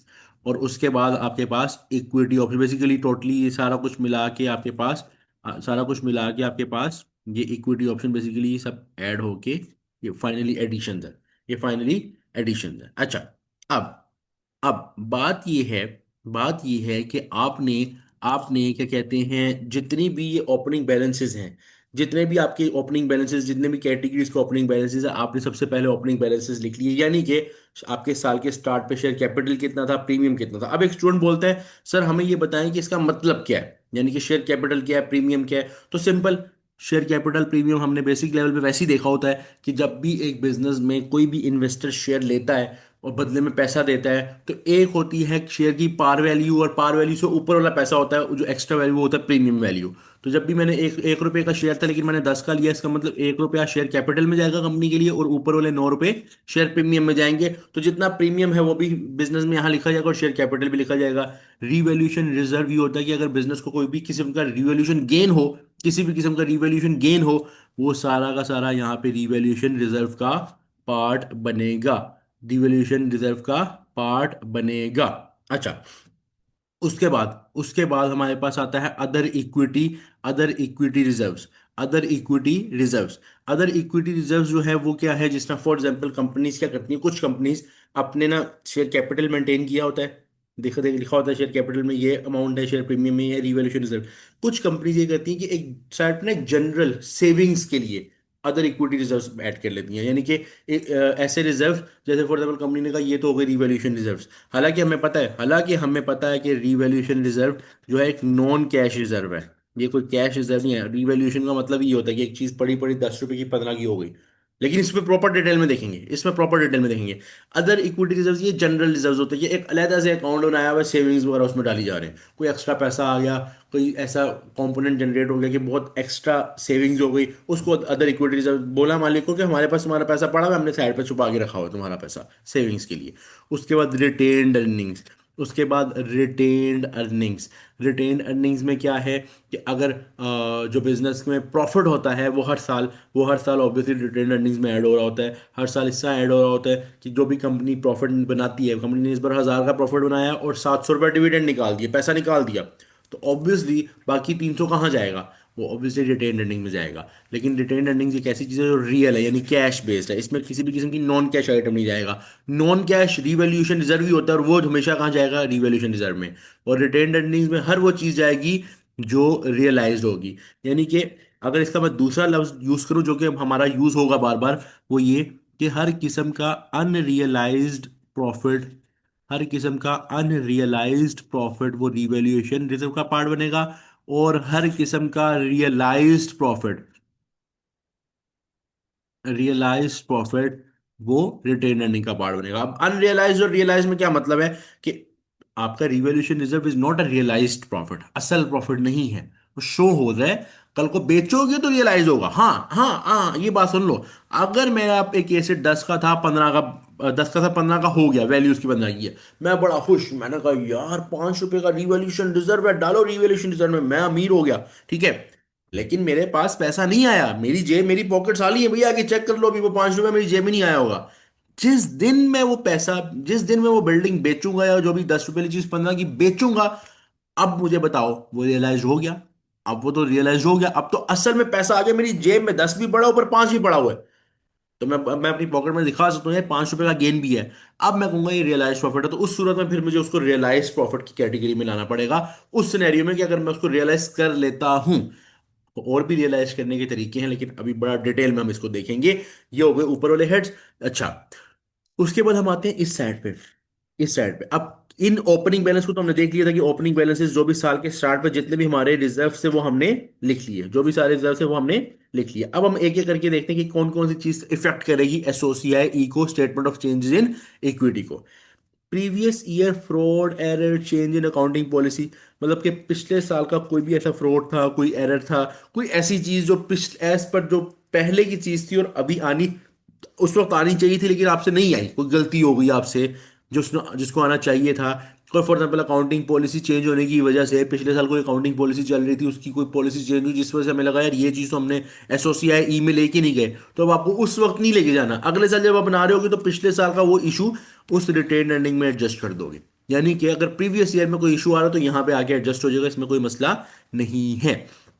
उसके बाद किसी भी किस्म का राइट इशू होगा। भाई राइट इशू ये होता है, अगर तुम्हें याद हो राइट इशू क्या था। राइट इशू ये होता है कि तुम्हारी कंपनी ने अपनी एम्प्लॉयज को अपने शेयर होल्डर्स को बोल दिया कि भाई और शेयर्स लो हमसे, और शेयर्स लो, हम तुम्हें मार्केट के दामों के मुताबिक सस्ते दाम तुम्हें शेयर देंगे। भाई 10 रुपए का शेयर है, तुमने सारों को बोला, अपने एग्जिस्टिंग शेयर होल्डर्स को बुलाया, तुमने कहा आ जाओ भैया, आ जाओ आ जाओ। अब हम बाहर 10 रुपए का शेयर बेच रहे हैं, चाहे चाहे इसकी वैल्यू लगा लो, सबने वैल्यू लगवाई 10 रुपए, हम तुम्हें 8 रुपए का देंगे। एक अट्रैक्ट करने के लिए आपकी मजबूरी होती है, आप नहीं चाहते कि आप मजीद डाइल्यूशन में शेयर होल्डर्स डालो, तो आप कहते हो यार इन्हीं शेयर होल्डर्स में हम मजीद। अब वो राइट इशू जब तुम करोगे तो तुम याद करो, मैं जनरली बता रहा हूँ, अभी वैसे इसकी जरूरत नहीं है क्योंकि हम प्रॉपर पढ़ेंगे। नॉर्मली इस राइट इशू की एंट्री क्या बनती थी कि बिजनेस के पास कैश आता था, उसका कैश डेबिट होता था, लेकिन बदले में क्रेडिट में दो चीजें होती थी, शेयर कैपिटल और क्रेडिट में शेयर प्रीमियम, ये दो चीजें क्रेडिट होती थी। तुम्हें याद होगा शेयर कैपिटल और शेयर प्रीमियम, ये दो चीजें क्रेडिट में आती थी, क्योंकि बिजनेस की नजर से जब पैसा आएगा तो कुछ पार वैल्यू आएगी, कुछ ओवर एंड अबव आएगा। तो इस वजह से राइट इशू तुम अगर देखो तो ये मैंने दोनों को यहाँ पे ऐड किया हुआ, माइनस नहीं किया हुआ। Right issue share capital premium में ऐड है। दूसरा पे डेबिट जो कैश हो रहा है उसको एसओएफपी से ताल्लुक है, वो यहाँ पे आएगा नहीं, यहाँ पे सारे इक्विटी कंपोनेंट्स हैं। उसके बाद एक है बोनस इशू। अगर तुम्हें याद हो बोनस इशू में थोड़ा रिवाइज करवाया, तो बोनस इशू ये था कि तुम अपने ऑलरेडी जो शेयर प्रीमियम, क्योंकि बोनस इशू में ये होता है कि तुम अपने शेयर होल्डर्स को फिर से बुलाते हो और उन्हें कहते हो हम तुमको शेयर देना चाहते हैं, हम तुमको शेयर देना चाहते हैं। उन्होंने कहा कितने का? फ्री, फ्री ऑफ कॉस्ट, ये शेयर पकड़ो। अब जब तुम ये शेयर दे रहे हो ना अगले को, ये देते थे कब? वो बोनस इशू क्या होता है, जब कभी कोई एक्स्ट्रा तुम्हें मोटिवेट करना है शेयर होल्डर्स को, या तुम्हारे पास पैसा देने के लिए नहीं है, या तुम्हारा कंपनी ने अच्छा परफॉर्म कर लिया, तुम खुशी के तौर पे भी दे सकते हो, और हालात खराब हो पैसा नहीं दे पा रहे तो उनको मजीद मजीद मुफ्त के शेयर्स दे देते हो। तो बोनस इशू में होता क्या है? बोनस इशू में ये होता है कि तुम अपने पैसे तो आ नहीं रहे बिजनेस में, तो तुम अपने प्रीमियम में से पैसा निकाल के कैपिटल में लेके आते हो। इसकी एंट्री तभी बनती थी डेबिट शेयर प्रीमियम। डेबिट मतलब चूंकि नेचर क्रेडिट होती है इक्विटी की, अगर डेबिट हो रहा है इसका मतलब शेयर प्रीमियम में से पैसा निकल रहा है, और क्रेडिट शेयर कैपिटल, ये हमारी एंट्री होती थी। लेकिन अभी अभी इस एंट्री को दोबारा प्रॉपरली मैं आपको बता रहा हूँ, मैं प्रॉपर डिटेल नहीं बता रहा हूँ, नहीं तो बहुत टाइम लग जाएगा। ये प्रॉपर हम इसको क्लियरली पूरा पढ़ेंगे, बनाएंगे, क्लियरली क्वेश्चंस करेंगे, तुम लोग भी करोगे और मैं भी तुम्हें करवाऊंगा अच्छे से। ठीक है। उसके बाद तुम्हारे पास टोटल कॉम्प्रिहेंसिव इनकम। अब टोटल कॉम्प्रिहेंसिव इनकम में जो इनकम तुम्हें रीवैल्यूएशन वाली साइड पे डालनी है वो यहाँ डालोगे, क्योंकि मैंने तुम्हें बताया था कि किसी भी किस्म का अनरियलाइज्ड प्रॉफिट यहाँ नहीं आ सकता। अब टोटल कॉम्प्रिहेंसिव इनकम में याद करो, तुम्हें रीवैल्यूएशन गेन ऑन लो ये था, ये देखो मैं तुम्हें दिखाता हूँ। तुम्हारे यहाँ पे था ना ये रिवैल्यूएशन गेन। अब ये तो नहीं आ सकता ना वो आप रिटेन अर्निंग के अंडर, क्योंकि रिटेन अर्निंग के नीचे तो रियलाइज जाना है। तो जो पोर्शन तुम्हारा अनरियलाइज्ड होगा, रिवैल्यूएशन रिजर्व रिलेटेड होगा, उसको यहाँ पुट करोगे अगर तुम्हें हुआ उस साल रिवैल्यूएशन गेन। अगर तुम्हारी कंपनी की पॉलिसी के मुताबिक तुम कोई अदर इक्विटी यानी सेविंग्स में कुछ परसेंट रखते हो, या जितना भी थोड़ा बहुत पैसे रखते हो वो यहाँ पुट कर दोगे, और बाकी तुम जो है ना जो तुम्हारा रियलाइज प्रॉफिट है वो रिटेन अर्निंग्स में ऐड करोगे। अगर तुम चाहते हो ये नहीं मुझे अदर इक्विटी रिजर्व को नहीं छेड़ना, मतलब नहीं रखना इसके अंदर पैसा, तुम्हारी मर्जी, इट्स टोटली योर चॉइस। कुछ कंपनीज तो अदर इक्विटी रिजर्व बनाती ही नहीं है, वो सिर्फ रिवैल्यूएशन रिजर्व और रिटेन अर्निंग्स तक रहती है, कहती है हमें हमारे पास इतना पैसा नहीं है हम सेव करें, हम रिटेन अर्निंग्स में उसको पुट कर लेंगे। कुछ कंपनी उसको जरा अलग से बना लेती है based upon their targets, their plans. हो सकता है कल को उन्हें सेविंग्स से कुछ आगे बड़ी इन्वेस्टमेंट करनी हो, या मालिक शेयर होल्डर को खुश करने के लिए कुछ उनकी वेल्थ को इंक्रीज करने के लिए कोई प्लान किया हो, तो वो ये इस तरह की, जैसे आपने भाई घर में एक गला रखा हुआ है, सारे काम कर रहे हो लेकिन उसमें रोज के कुछ कुछ पैसे डाली जा रहे हो ताकि आगे किसी चीज में हेल्प हो सके। तो ये सिनेरियो है कि ये अगर इस इनकम में से जो हिस्सा यहाँ यहाँ इन तीनों में जाएगा उसको तुम वहां पे पुट कर दोगे। अच्छा, अब अब इसमें अगली चीज आ रही है, अगली चीज आ रही है ऑर्डिनरी डिविडेंड। ऑर्डिनरी डिविडेंड मतलब वही डिविडेंड क्या होता है कि तुमने शेयर होल्डर को शेयर फेंका, उसने तुम्हारे बिजनेस में पैसा फेंका, ठीक है, उसने तुम्हारे बिजनेस को पैसा दिया, अब पैसा आ गया। अब वो तुम्हें पैसा जो दे के जा रहा है वो तुम्हारे मामू का बेटा तो नहीं है, वो तुमसे बदले में साल बाद प्रॉफिट चाहेगा। वो कहेगा हाँ ठीक है पैसा रखो, पब्लिक सारों ने पैसा दे दिया, वो कहेगा, हाँ पैसा रखो, चलाओ बिजनेस, धंधा चलाओ, और बदले में हमें डिविडेंड, हमें पैसा दो, उसको बोलते हैं डिविडेंड। तो डिविडेंड अब यहाँ पे ऑब्वियसली निकलना है, आना नहीं है, वो इक्विटी का पार्ट नहीं बनना, बल्कि इक्विटी में से निकलना है, आपने ओनर को देना है पैसा। तो इसीलिए ऑर्डिनरी डिविडेंड, ये जो रिटेन्ड अर्निंग्स आपके पास आती है ना, इनमें से माइनस होता है। रिटेन्ड अर्निंग में से ये डिविडेंड माइनस होता है। रिटेन्ड अर्निंग में से ये डिविडेंड माइनस होता है कि जो कंपनी के पास पहले रिटेन्ड अर्निंग्स थी या प्रीवियस ईयर एडजस्टमेंट्स और इस साल का जो रिटेन्ड अर्निंग्स ऐड हुई, उसमें पैसा ऑब्वियसली पड़ा होगा, काफी पड़ा होगा, उसमें से वो डिविडेंड कंपनी दे देगी और यहाँ पे नोट कर लेगी कि हाँ हमने यहाँ से माइनस कर दिया, माइनस कर दिया। अच्छा, उसके बाद है IAS 16 property plant and equipment transfer. इसको मैं तुम्हें इस तरह समझाता हूं, हाँ, थोड़ा सा समझाऊंगा, अगेन ये भी चीज दोबारा पढ़नी है, लेकिन थोड़ा एक आइडिया देने लगूं कि ट्रांसफर का मतलब क्या है। असल में ना बात पता है क्या है, जरा गौर से देखना। और अगर समझ ना भी आए ना ये वाला पॉइंट, जितना समझ आया उतना समझ लेना, क्योंकि हमने इसकी प्रॉपर कैलकुलेशंस और ट्रीटमेंट करनी है अभी। ठीक है, एक एसेट था तुम्हारा 100 रुपए का, आज उसकी वैल्यू थी 100 की, वो हो गया 150 का। अच्छा, मैं चूंकि यहाँ पे बहुत बेसिक लेवल को डेप्रिसिएशन को बहुत ज़्यादा मिक्स नहीं कर रहा, लेकिन सिंपल बता रहा हूँ। डेप्रिसिएशन फॉर एग्जाम्पल 1 साल की पड़ती थी पहले तुम्हें 10%, तो बनती थी 10 रुपये पर ईयर। डेप्रिसिएशन कितनी है, डेप्रिसिएशन हो गई 10। अब जैसे ही वो एसेट 150 का हुआ, अब 10 रुपये 10% के मुताबिक डेप्रिसिएशन हो गई 15 की। ठीक है, 15 की। अब ये जो 10 से 15 की डेप्रिसिएशन हुई है, ये जो 5 रुपए एक्स्ट्रा डेप्रिशिएट हुए हैं, इसे आप बोलते हो एक्सेस डेप्रिसिएशन। ये हमने F3 में पढ़ा होता है, ये पॉइंट हमारे F3 में होता है कि वो 15, 5 पर ईयर, 5 पर ईयर, 5 जो 10 से 15 की डेप्रिसिएशन में 5 रुपए की डेप्रिसिएशन हुई है वो हुई है पर ईयर। अच्छा, अब अब ये जो रीवैल्यूएशन हुआ था, जब तुम्हारी रीवैल्यूएशन हुई थी, ये जो 100 से 150 पे गया था एसेट, ये जो 100 से 150 पे गया था एसेट, अब जब तुम इसको इस एसेट को यूज करोगे तो ऑब्वियसली तुम उससे बेनिफिट ले लोगे। ये जो डेप्रिसिएशन, जो एक्सेस डेप्रिसिएशन के बाद तुम इस एसेट को यूज करना शुरू करोगे, तो तुम उस एसेट से हर साल बेनिफिट लोगे, कितने का, 15 रुपए का, 15 रुपए का बेनिफिट ले रहे हो। अब बात ये है कि तुमने ये जो ऊपर 50 रुपए एक्स्ट्रा वैल्यू रीवैल्यूएशन गेन में डाले होंगे ना, यहाँ पे मैंने लिखा होगा ना उस वक्त कि 50 रुपए का एसेट 100 से 150 पे गया, तो 50 रुपए का रीवैल्यूएशन हुई थी, वो मैंने यहाँ लिखी होगी, मानते हो, बिल्कुल मानते हो। अच्छा, अब जरा गौर से समझना, ये पॉइंट अब जो मैं बताने लगा वो बड़ा इंपॉर्टेंट पॉइंट है। तुम्हारा ना 1 साल गुजर गया, 1 ईयर इसके बाद पास हो गया, और तुम्हारी डेप्रिसिएशन अब टोटल कितनी बनी, 15 की, पहले 10 की बन रही थी, ये पहला साल है रिवैल्यूएशन का। साल के स्टार्ट में 50 रुपए की रिवैल्यूएशन थी, वो तुमने यहाँ लिख ली हुई है, सही है। अब हुआ ये कि 15 की डेप्रिसिएशन हुई, उसमें से तुम्हें पता है कि 5 रुपए वो डेप्रिसिएशन है जो इस 50 के ऊपर है। अब जब तुम ये 5 रुपए का जो ये 1 साल गुजार लोगे, जो 5 रुपए की तुम्हारी एक्सेस डेप्रिसिएशन है ना, असल में जब तुम किसी एसेट को यूज कर लेते हो, ये एक कैटेगरी है इस चीज की कि तुमने उसका जो फायदा है, जो उससे जो रिटर्न है उसको रियलाइज कर लिया है। रियलाइज का मतलब ये है कि तुमने उसे बेनिफिट ले लिया है। यानी रियलाइज, जो मैंने यहाँ पर टर्म लिखी थी ना, रियलाइज, ये रियलाइज प्रॉफिट, रियलाइज, एक एसेट दो तरीकों से रियलाइज हो सकता है। या तो एसेट को उठाओ, 100 का एसेट 150 का हुआ, जाके बेच दो, 100 का एसेट जाके 150 का बेचोगे, रियलाइज हो गया, वो 50 रुपए रियलाइज हो गया, पैसा आ गया।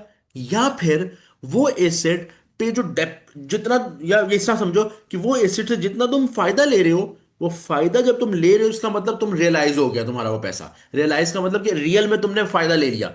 ठीक है, वो कैश फायदा नहीं था लेकिन रियलाइज हो गया, बात बोला। तो एसेट या तो सेल होके रियलाइज हो सकता है या फिर यूज होके रियलाइज हो सकता है। अगर सेल होके रियलाइज होगा इसका मतलब ये है कि उसकी टोटल जो गेन है वो सारा रियलाइज होगा, और अगर यूज होके होगा तो उसकी जो डेप्रिसिएशन है वो रियलाइज अमाउंट में जाएगी। यानी कि डेप्रिसिएशन क्यों रियलाइज, वो जो एक्सेस डेप्रिसिएशन है वो रियलाइज अमाउंट में जाएगी, क्योंकि अब जैसे ही तुमने वो 5 रुपए का फायदा ली, डेप्रिसिएशन का मतलब होता है किसी भी एसेट से फायदा लेना, तो वो जो 5 रुपए का तुमने उससे फायदा ले लिया, इसका मतलब तुमने उस एसेट में से 5 रुपए रियलाइज कर लिए, उस गेन में से 50 में से 5 रुपए रियलाइज कर लिए।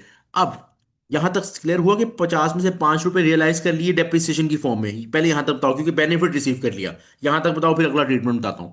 बताओ, 50 में से 5 रुपए रियलाइज कर लिए, यानी डेप्रिसिएशन जो होती है वो बेनिफिट रिसीव होता है ना, कि जो एसेट से बेनिफिट लिया वो आपने ले लिया। जब बेनिफिट आप लेते हो इसका मतलब आपने उस चीज को रियलाइज कर लिया। ये पॉइंट क्लियर हुआ कि 50 में से 1 साल के बाद 5 रुपए तुमने रियलाइज कर लिया, क्योंकि तुमने यूज कर लिया उस एसेट को एक्चुअल में। बताओ,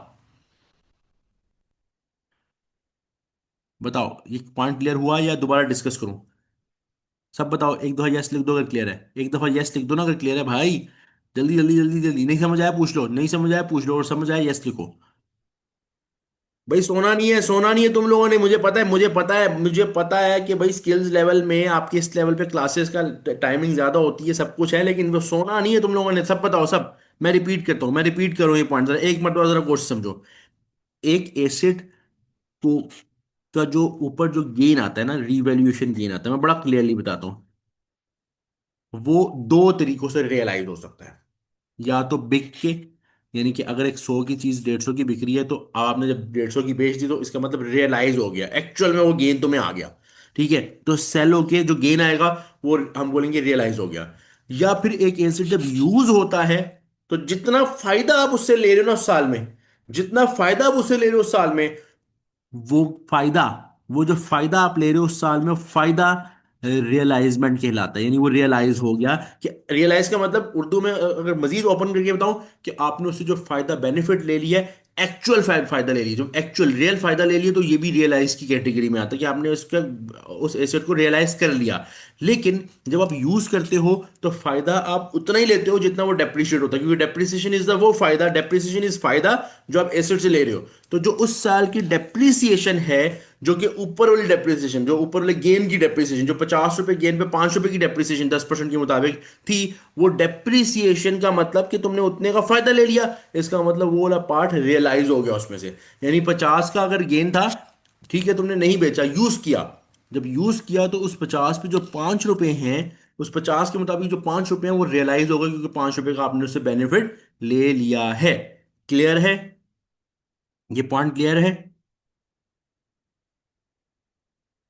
अच्छा, अब अब मैंने तुम्हें थोड़ी देर पहले एक बात बताई थी सबको, किसी भी किस्म का अनरियलाइज्ड प्रॉफिट यहां नहीं आएगा, किसी भी किस्म का अनरियलाइज्ड प्रॉफिट यहां नहीं आएगा, यहां आएगा। तो देखो जरा, ये जो ट्रांसफर ट्रांसफर बेसिकली बोला मैं ना, असल में ये एक्सेस डेप्रिसिएशन की ट्रीटमेंट की बात कर रहे हैं यहाँ पे। ठीक है, बात ये है कि 5 रुपए का जो फायदा आपने यहां से ले लिया ना एसेट से, वो आप यहां से माइनस कर दोगे और यहां जाके ऐड कर दोगे। ये इसने किया हुआ है, कि उसने अब क्या किया, जितना आपने रियलाइज कर लिया ना, वो उसने रीवैल्यूएशन से निकाल दी। रीवैल्यूएशन ने कहा, रीवैल्यूएशन ने ना इस 50 से बोला, रीवैल्यूएशन रिजर्व इस 50 से बोला कि भाई हम तुम्हें बैठने दे रहे हैं यहाँ पे, तुम मानते हैं, मानते हैं तुम्हें बैठने दे रहे हैं, तुम एक अनरियलाइज गेन हो, हम तुम्हें बैठने दे रहे हैं। साल गुजरा, वही रिवॉल्यूशन रिजल्ट साल बाद आया। उसने 50 को देखा, उसने 50 को बोला कि भाई तुम्हारे अंदर ना 5 रुपए ऐसे हैं जो रियलाइज हो गए। उसने कहा तो, उसने कहा निकालो इसको अपने अंदर से निकालो। तो उसने कहा भाई कहाँ जाने दूं? उसने कहा वहां जाने दो जहां रियलाइज प्रॉफिट लिखा जाता है। कहाँ लिखा जाता है? रिटेन अर्निंग्स में लिखा जाता है। तो यहां से ये निकलेगा और यहाँ पे ऐड हो जाएगा। मुझे बताओ ये ट्रीटमेंट क्लियर हुआ? वैसे अगेन ये ट्रीटमेंट हम दोबारा पढ़ेंगे, जस्ट मैंने एक बात खोलनी थी, थोड़ी बहुत खोल दी। लेकिन मुझे बताओ यहां तक क्लियर हुआ एक्सेस डेप्रिसिएशन का क्या एसओसीआई में ट्रीटमेंट होगा? बताओ, एक दफा यस लिख दो अगर क्लियर है, एक दफा यस लिख दो अगर क्लियर है।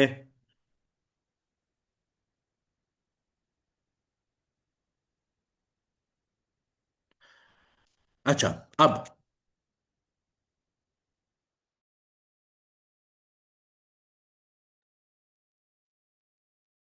सही हो गया। अब हमारे पास नेक्स्ट फॉर्मेट है एसओएफपी का, एसओएफपी का। अच्छा, एसओएफपी का फॉर्मेट में प्रॉपरली खुद खुद यहाँ पे बना रहा हूँ, एसओएफपी का फॉर्मेट मैं खुद यहाँ पे बना रहा हूँ। ये वन नोट फाइल तुम्हारे साथ प्रॉपर शेयर होगी क्लास के फौरन बाद। ये क्लास के फौरन बाद तुम्हारे साथ शेयर होगी। एसओएफपी, पहली बात तो एसओएफपी में हम सबसे पहले, कोई भी फॉर्मेट हो, सबसे पहले कंपनी का नेम लिखेंगे। और एसओएफपी यानी स्टेटमेंट ऑफ फाइनेंशियल पोजीशन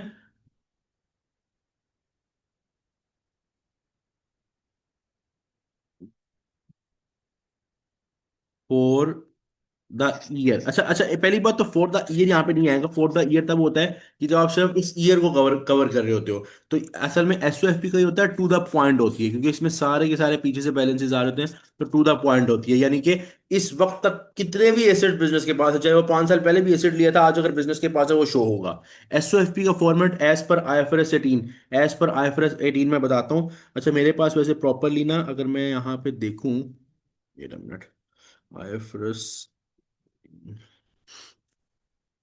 वो ज्यादा बेहतर हो जाएगा अगर मैं एग्जामिनर का ही फॉर्मेट उठा लूँ। ये था।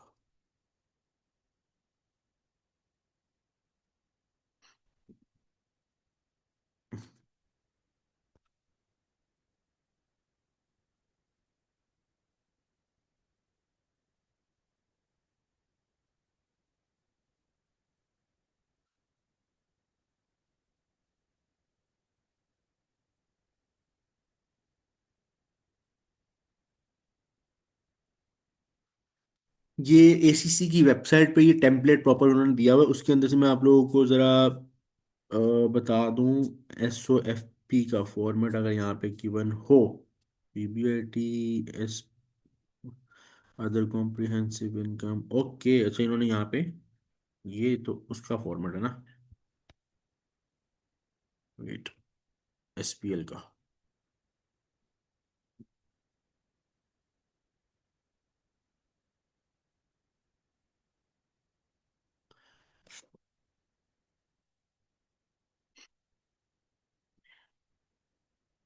अच्छा, एसओएफपी में, एसओएफपी में वो चीज़ नहीं है जिस तरह नॉर्मली क्या कहते हैं इसमें होती है, जो एसपीएल में चेंजेस आई हैं ना। एसओएफपी वही है जिस तरह हम पहले पढ़ते रहे हैं, उसी तरह बनती है, उसी तरह सारे उसके मामले आते हैं।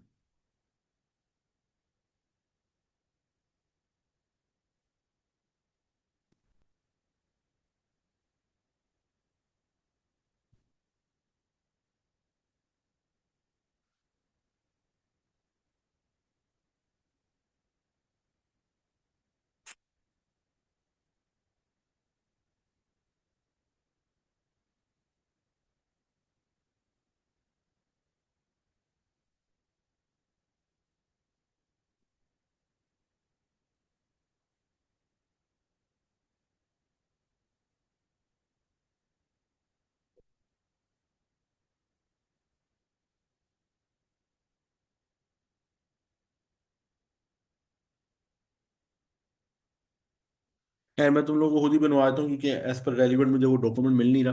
खैर, एसओएफपी, अच्छा, अब अगर हम एसओएफपी पे बात करें, तो एसओएफपी का ये सिनेरियो है कि ये बताता है कि आपके पास, आपकी जो बिजनेस है, इस पे, बिजनेस पे कितना, बिजनेस के बारे में ये बताता है कि बिजनेस पे कितना, क्या कहते हैं, वेट मिनट,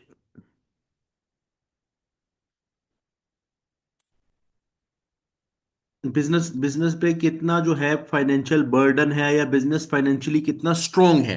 यानी फाइनेंशियल पोजीशन का मतलब ये है कि एक बिजनेस अगर है, फाइनेंशियल स्टेटमेंट का मतलब ये है कि एक बिजनेस अगर है, तो वो कितना स्ट्रांग, कितना स्ट्रांग है वो बिजनेस। फाइनेंशियल पोजीशन का मतलब तगड़ा कितना है। चलो मैं आपको ना इसको ना एक तरीके से समझाता हूँ, एक तरीके से समझाता हूँ, देखो। फॉर एग्जाम्पल, फॉर एग्जाम्पल एक बिजनेस चल रहा है, फॉर एग्जाम्पल एक बिजनेस चल रहा है, उसके प्रॉफिट्स बड़े अच्छे हैं, उसके प्रॉफिट्स बड़े अच्छे जा रहे हैं, और बड़ा वेल वेल बिजनेस चल रहा है। अच्छा, उस बिजनेस में ना थोड़ा सा ना एक बहरान आता है, एक इमरजेंसी सिचुएशन आती है, एक मसला आता है। तो चूंकि प्रॉफिट तो उसके बड़े अच्छे होते हैं, लेकिन वो होता ये है कि वो उसको ना प्रेशर को हैंडल नहीं कर पाता। क्यों? क्योंकि वो फाइनेंशियल पोजीशन, यानी वो तगड़ा नहीं होता। जिस तरह मैं आपको एक एग्जांपल देता हूँ, एक एग्जांपल दूंगा, बड़ा आपको क्लियर हो जाएगा। क्योंकि एसओएफ की एसपीएल में ना एक बेसिक एक चीज होती है जो बच्चे कभी नहीं समझते, मतलब कि बताई नहीं जाती नॉर्मली। फॉर एग्जाम्पल ये मिस्टर ए है और ये है मिस्टर बी, ठीक है। आगे मिस्टर ए का जो बच्चा है उसका नाम है मिस्टर एक्स, और मिस्टर बी के बच्चे का नाम है मिस्टर वाई। जरा गौर से समझना, मिस्टर ए एक रिच पर्सन है, उसके बदले मिस्टर बी एक पुअर पर्सन है, राइट। अब मिस्टर एक्स जो है, चूंकि वो देखता है यार बाप के पास पैसा बड़ा सब कुछ, तो वो नॉर्मल, उसको पता है यार ठीक है घर वर चल जाएगा, मसले मसाइल हल हो जाएंगे, मैं एक नॉर्मल सी जॉब करता हूँ, कारोबार नहीं करता वो, कोई उस बाप के नक्शे कदम पे नहीं चलता, बस एक नॉर्मल जॉब करता है और महीने का फॉर एग्जाम्पल 30,000 पाकिस्तानी रुपये कमाता है, फॉर एग्जाम्पल महीने का 30,000 PKR कमाता है। और मिस्टर वाई वो देखता है यार घर के हालात बड़े खराब है ये सब कुछ, और वो ना उसके मेहनत करता है और वो एक बिजनेस सेटल कर लेता है और महीने का 3 लाख कमाता है, ठीक है। अब अगर मिस्टर एक्स और मिस्टर वाई में देखा जाए, तो मेरा मेरा आपसे क्वेश्चन ये है, इन दोनों में परफॉर्मेंस किसकी बेटर है बताओ, मिस्टर एक्स की परफॉर्मेंस बेटर है या मिस्टर वाई की परफॉर्मेंस बेटर है, ये बताओ। इनमें से परफॉर्मेंस किसकी बेटर है, मिस्टर एक्स की परफॉर्मेंस बेटर है या मिस्टर वाई की परफॉर्मेंस बेटर है? आपको क्या लगता है? परफॉर्मेंस परफॉर्मेंस की बात हो रही है। हाँ भाई, सबने बताना है, सबने सबने सबने सब सब। मिस्टर वाई की परफॉर्मेंस बेटर है, साफ नजर आ रहा है मिस्टर वाई बड़ी मेहनत कर रहा है, सब कुछ है। अच्छा, लेकिन लेकिन चूंकि मिस्टर वाई जो है वो जद्दी पुश्ती अमीर नहीं है, तो एक फॉर एग्जाम्पल इमरजेंसी आती है, तो मुझे बताओ इमरजेंसी में मिस्टर बी की फैमिली ज्यादा स्ट्रांग होगी या मिस्टर ए की फैमिली ज्यादा स्ट्रांग होगी, ये बताओ। किसकी फैमिली ज्यादा स्ट्रांग होगी अगर इमरजेंसी आती है तो? बताओ, सबने बताना है, सबने।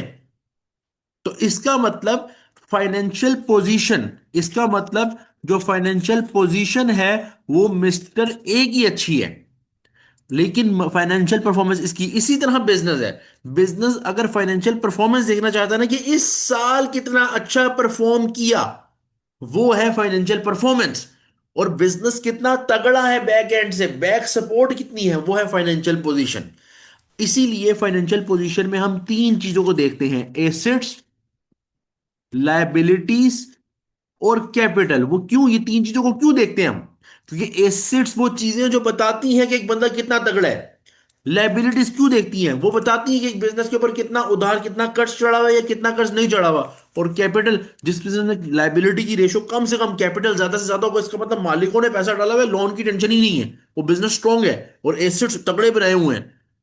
तो बात यह है कि फाइनेंशियल पोजीशन बताता है कि बिजनेस कितना तगड़ा है, कितना स्ट्रांग है, कितना वो पावर रखता है किसी भी चीज को, कितनी वो पावर रखता है किसी भी चीज को फेस करने में, किसी भी चैलेंज को फेस करने में। हाँ, उसके बाद अगर वो अच्छा परफॉर्म नहीं कर रहा तो ये उसको गालियां पड़ेंगी, लेकिन फाइनेंशियल पोजीशन एक अलग इमेज है, फाइनेंशियल परफॉर्मेंस एक अलग इमेज है। तुम्हारे बैक सपोर्ट क्या है? ये है फाइनेंशियल पोजीशन। तुम कर क्या रहे हो, परफॉर्म कैसे कर रहे हो, ये है फाइनेंशियल परफॉर्मेंस। बताओ, क्लियर हुआ फाइनेंशियल पोजीशन और परफॉर्मेंस में फर्क? बताओ सब, बताओ सब। फाइनेंशियल पोजीशन और परफॉर्मेंस में फर्क, फर्क क्लियर हुआ?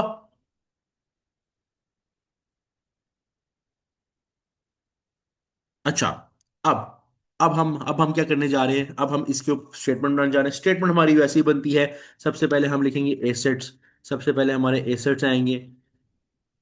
एसेट्स में हमारे सबसे पहले नॉन करंट एसेट्स, वही बेसिक फॉर्मेट जो हम पहले पढ़ते रहे हैं।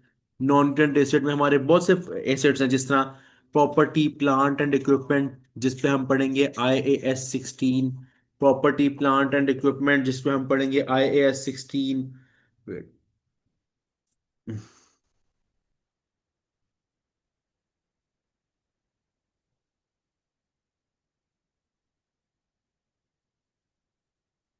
अच्छा, उसके बाद हमारे पास आएगा इन्वेस्टमेंट एसेट्स।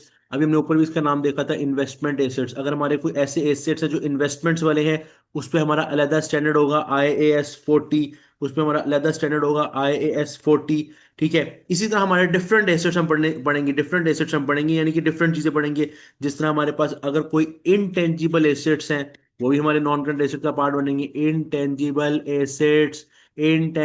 एसेट्स वो हमारा बनेगा IAS 38। IAS 38। उसके बाद अगर हमारे कोई फाइनेंशियल एसेट्स हैं, हम ये पढ़ेंगे, फाइनेंशियल एसेट भी पढ़ेंगे। ये हमने एसेट्स, जितनी बड़ी दुनिया है ना, ये एक अलग दुनिया है, इसके लिए हम पढ़ेंगे IFRS 9, जो अभी हम देख रहे थे बार बार। FVTPL और FVTOCI, वो जो हम देख रहे थे, ये एसेट्स हमारे ऐड होंगे, ठीक है। अच्छा एक मिनट, इसको इरेज कर दूं पहले। उसके बाद हमारे पास एसेट्स के बाद हमारे पास एक एसेट्स होते हैं। अगर आप फॉर एग्जांपल ऐसा कोई काम कर रहे हो जो जैसे फॉर एग्जांपल फार्मिंग कर रहे हो, तो आपके पास बायोलॉजिकल एसेट्स होंगे। Biological acids. अब ये बायोलॉजिकल एसिड्स पे एक अलग स्टैंडर्ड है। आप फसलों का काम कर रहे हो, आप कैटल फॉर्म है, जो भी आपका है, मतलब कि बायोलॉजिकल एसिड्स आपके पास हैं, उस पे हमारा स्टैंडर्ड IAS 41 अप्लाई होगा। ये एक एक स्टैंडर्ड हमने पढ़ना है, ये सारे स्टैंडर्ड हमने पढ़ने हैं। अच्छा है। यहाँ पे आपके टोटल नॉन करंट एसिड्स की वैल्यूज ऐड होंगी। उसके बाद आपके पास आएंगे आपके करंट एसिड्स।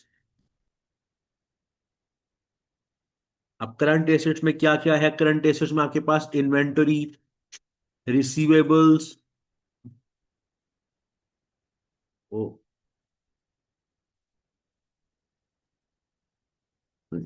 इन्वेंटरी, इन्वेंटरी उसके बाद आपके रिसीवेबल्स, उसके बाद अगर आपकी कोई प्री पेमेंट्स हैं।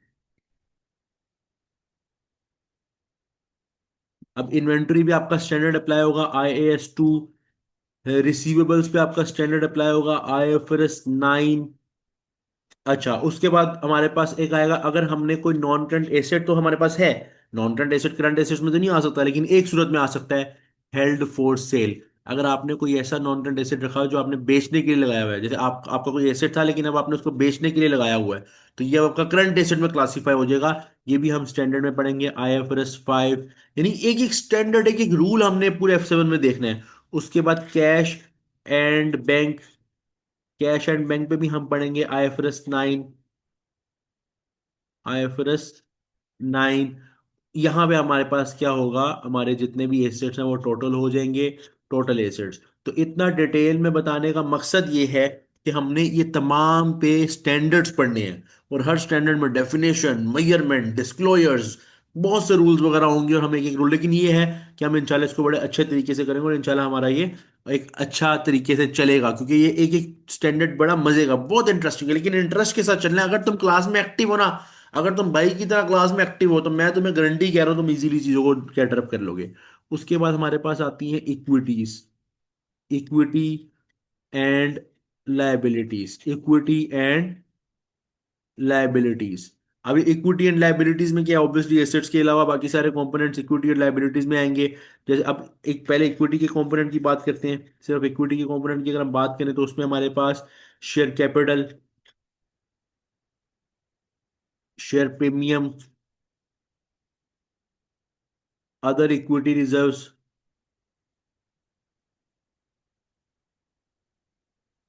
अदर इक्विटी रिजर्व्स, उसके बाद रीवैल्यूएशन रिजर्व,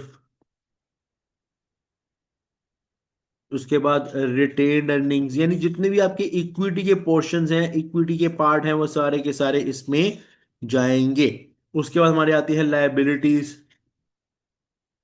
लाइबिलिटीज में हमारे पास क्या आ सकता है, जो हमने लोन लिया हुआ है, या अभी हम पढ़ेंगे डिबेंचर्स। डिबेंचर्स, या एक चीज हमने पढ़नी है जो हम देखेंगे, वैसे हमने ये पहले भी देखी हुई है F3 में, redeemable preference share. Redeemable preference होते शेयर्स है, लेकिन रिडीमेबल होने की वजह से इनकी नेचर लाइबिलिटीज वाली हो जाती है। उसके बाद हम देखेंगे deferred tax liability. Deferred tax क्या होता है, इसमें हमारा पूरा स्टैंडर्ड है। Deferred tax liability.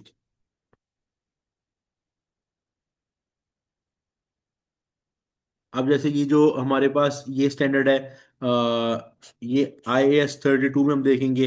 IAS 32 deferred tax liability. IAS 12 में हम देखेंगे कि IAS 12 के मुताबिक क्या रूल्स हैं। उसके बाद अगर हमारी कोई प्रोविजन है, वारंटी है, प्रोविजन, तो प्रोविजन कहाँ जाएगी, IAS 37। अच्छा अभी आपको लग रहा है बहुत से नंबर्स हमें याद कैसे रहेंगे, लेकिन ओवर द टाइम आपको याद हो जाएंगे, ओवर द टाइम आपको ये याद हो जाएंगे। उसके बाद लीज लाइबिलिटी। लीज लाइबिलिटी, अगर आपने कोई लीज पे चीज ली, उसकी कोई लाइबिलिटी है, तो वो IFRS 16 हम पढ़ेंगे इसके लिए पूरा स्टैंडर्ड। इसी तरह हमारी कुछ ऐसी लाइबिलिटीज होंगी जो गवर्नमेंट ग्रांट रिलेटेड होंगी। गवर्नमेंट ग्रांट क्या होती है, कभी कभार गवर्नमेंट आपको ग्रांट देती है, लेकिन बदले में आपको वो लाइबिलिटी उनकी उतारनी होती है, पैसे देने होते हैं। इसका पूरा स्टैंडर्ड है IAS 20। ये सारी वो लाइबिलिटीज है, बेसिकली ये सारे वो लाइबिलिटीज है लॉन्ग टर्म्स है। ये लॉन्ग टर्म लाइबिलिटीज की कैटेगरी थी।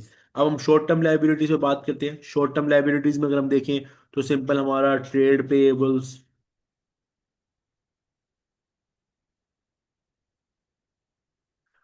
उसके बाद ये बेसिकली आएगा आईएफआरएस 9 के अंडर। उसके बाद lease liability, lease liability short term भी हो सकती है और लॉन्ग टर्म भी हो सकती है, वही दोबारा से आईएफआरएस 16।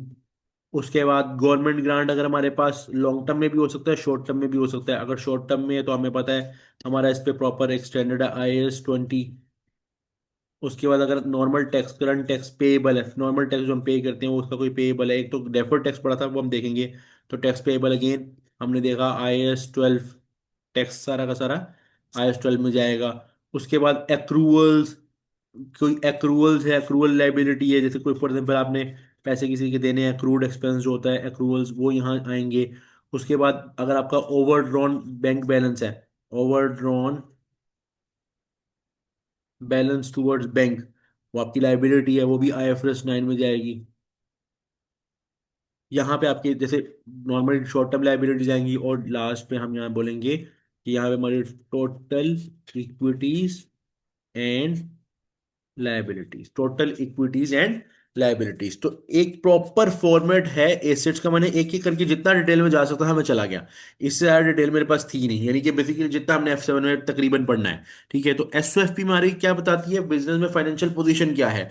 एसेट्स में, नॉन करंट एसेट्स में सारे स्टैंडर्ड बताए, ये एसेट्स हो सकते हैं नॉन करंट एसेट में। करंट एसेट्स बताए गए, एक एक स्टैंडर्ड का वर्ड बताया, मतलब बताया कि ये स्टैंडर्ड में हमें ये पढ़ना, उसका नंबरिंग बताई। उसके बाद इक्विटी रिलेटेड में शेयर कैपिटल प्रीमियम और ये सारे रिजर्व्स वगैरह जो इक्विटी रिलेटेड कंपोनेंट सारे पुट किए।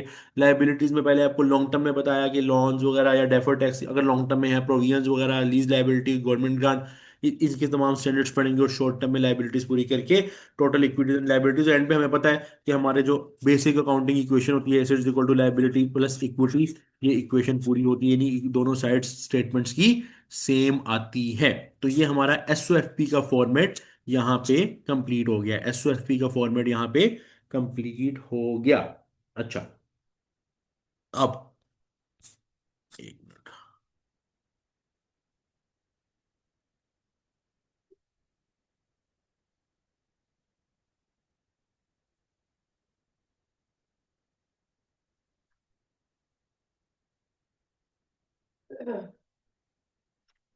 अब हम पढ़ने जा रहे हैं, मतलब कि कुछ थ्योरेटिकल्स देखने जा रहे हैं।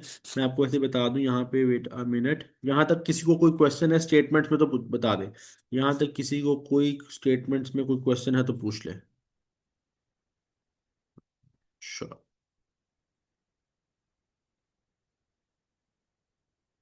यहाँ तक किसी को कोई क्वेश्चन है स्टेटमेंट तक तो पूछ ले, ताकि हम आगे भी चलें। एक दो टर्म्स पढ़नी है बेसिकली, वो जो हमने वहाँ पढ़ी हुई है करंट लाइबिलिटीज या करंट एसेट से रिलेटेड, तो हमने इसको थोड़ा समझना है सिंपल वही बेसिक चीज़ें ही, लेकिन यहाँ तक फॉर्मेट में किसी को कहीं कहीं इशू है तो बता दे। किसी को कहीं इशू है तो बता दे। क्लियर है तो एक मरतबा यस लिख दो ताकि आगे चलें। अगर तुम समझते हो कि क्लियर है तो बता दो ताकि हम आगे चलें।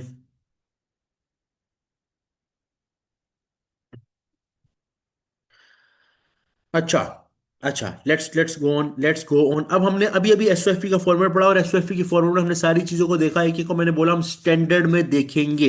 इस SOFP के आगे मैं एक पॉइंट बता रहा हूँ यहाँ से, ये तो फॉर्मेट तो हमने देख लिया, इसके आगे current and non current classification. Obviously obviously हमें पता है कि current and non current, current assets कौन से होते हैं, जो कि एक नॉर्मल ऑपरेटिंग साइकिल में रियलाइज हो जाए, यानी कैश में कन्वर्ट हो जाए, जिनमें ये एक्सपेक्टेशन हो, यानी कि 12 महीनों में कैश में कन्वर्ट हो जाए, जो बचपन में हम पढ़ते थे।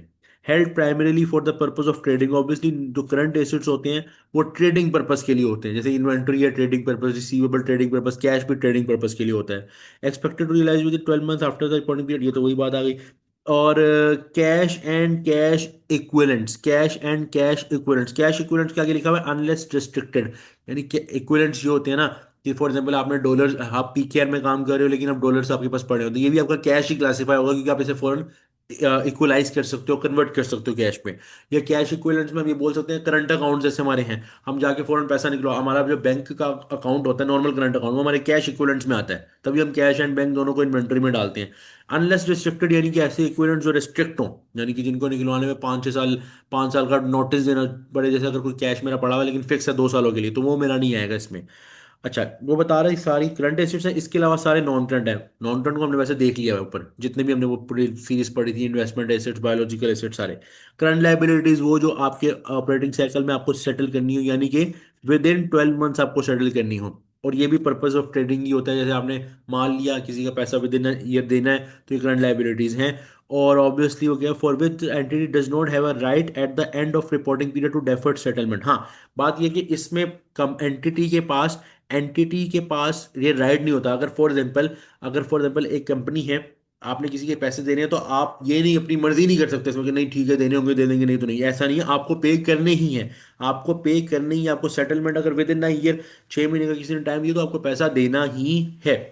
उसके बाद क्या कहते हैं, बेसिकली ये सेटलमेंट बियॉन्ड 12 मंथ, बेसिकली ये क्या, आपको जो है ना 12 महीने के अंदर अंदर पैसा क्लियर करना है, तो ही है। अगर फॉर एग्जाम्पल मैं एक जनरल एक बात बता रहा हूँ, मैं जनरल एक बात बता रहा हूँ, उस केस में करंट लाइबिलिटी नहीं होगी। देखो फॉर एग्जाम्पल, आज साल स्टार्ट हुआ, 12 महीने या कंप्लीट हुए।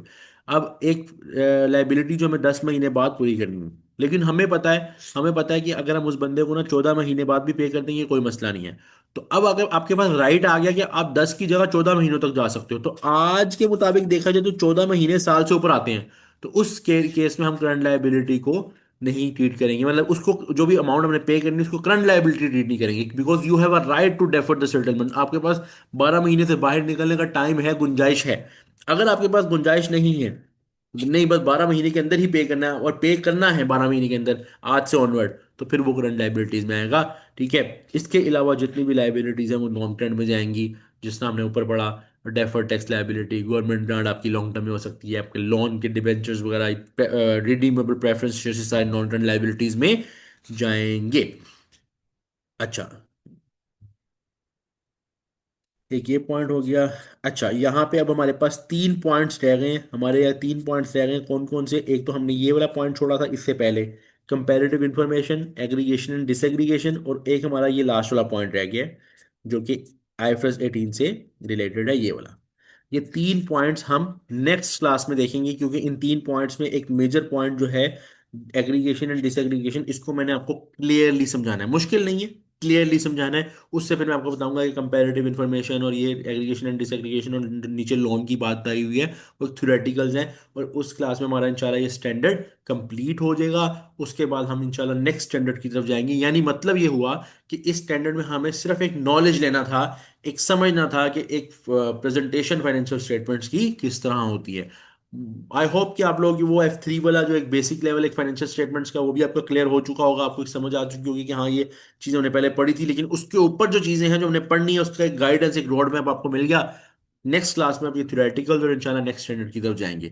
यहाँ तक कोई क्वेश्चन है तो पूछ लो, किसी को कोई भी क्वेश्चन है यहाँ तक तो पूछ लो, अगर क्लियर है तो एक मरतबा यस लिख दो यहाँ पे। वैसे मेरी तरफ से क्लास एंड है, मेरी तरफ से क्लास एंड है, कोई क्वेश्चन है तो पूछ लो।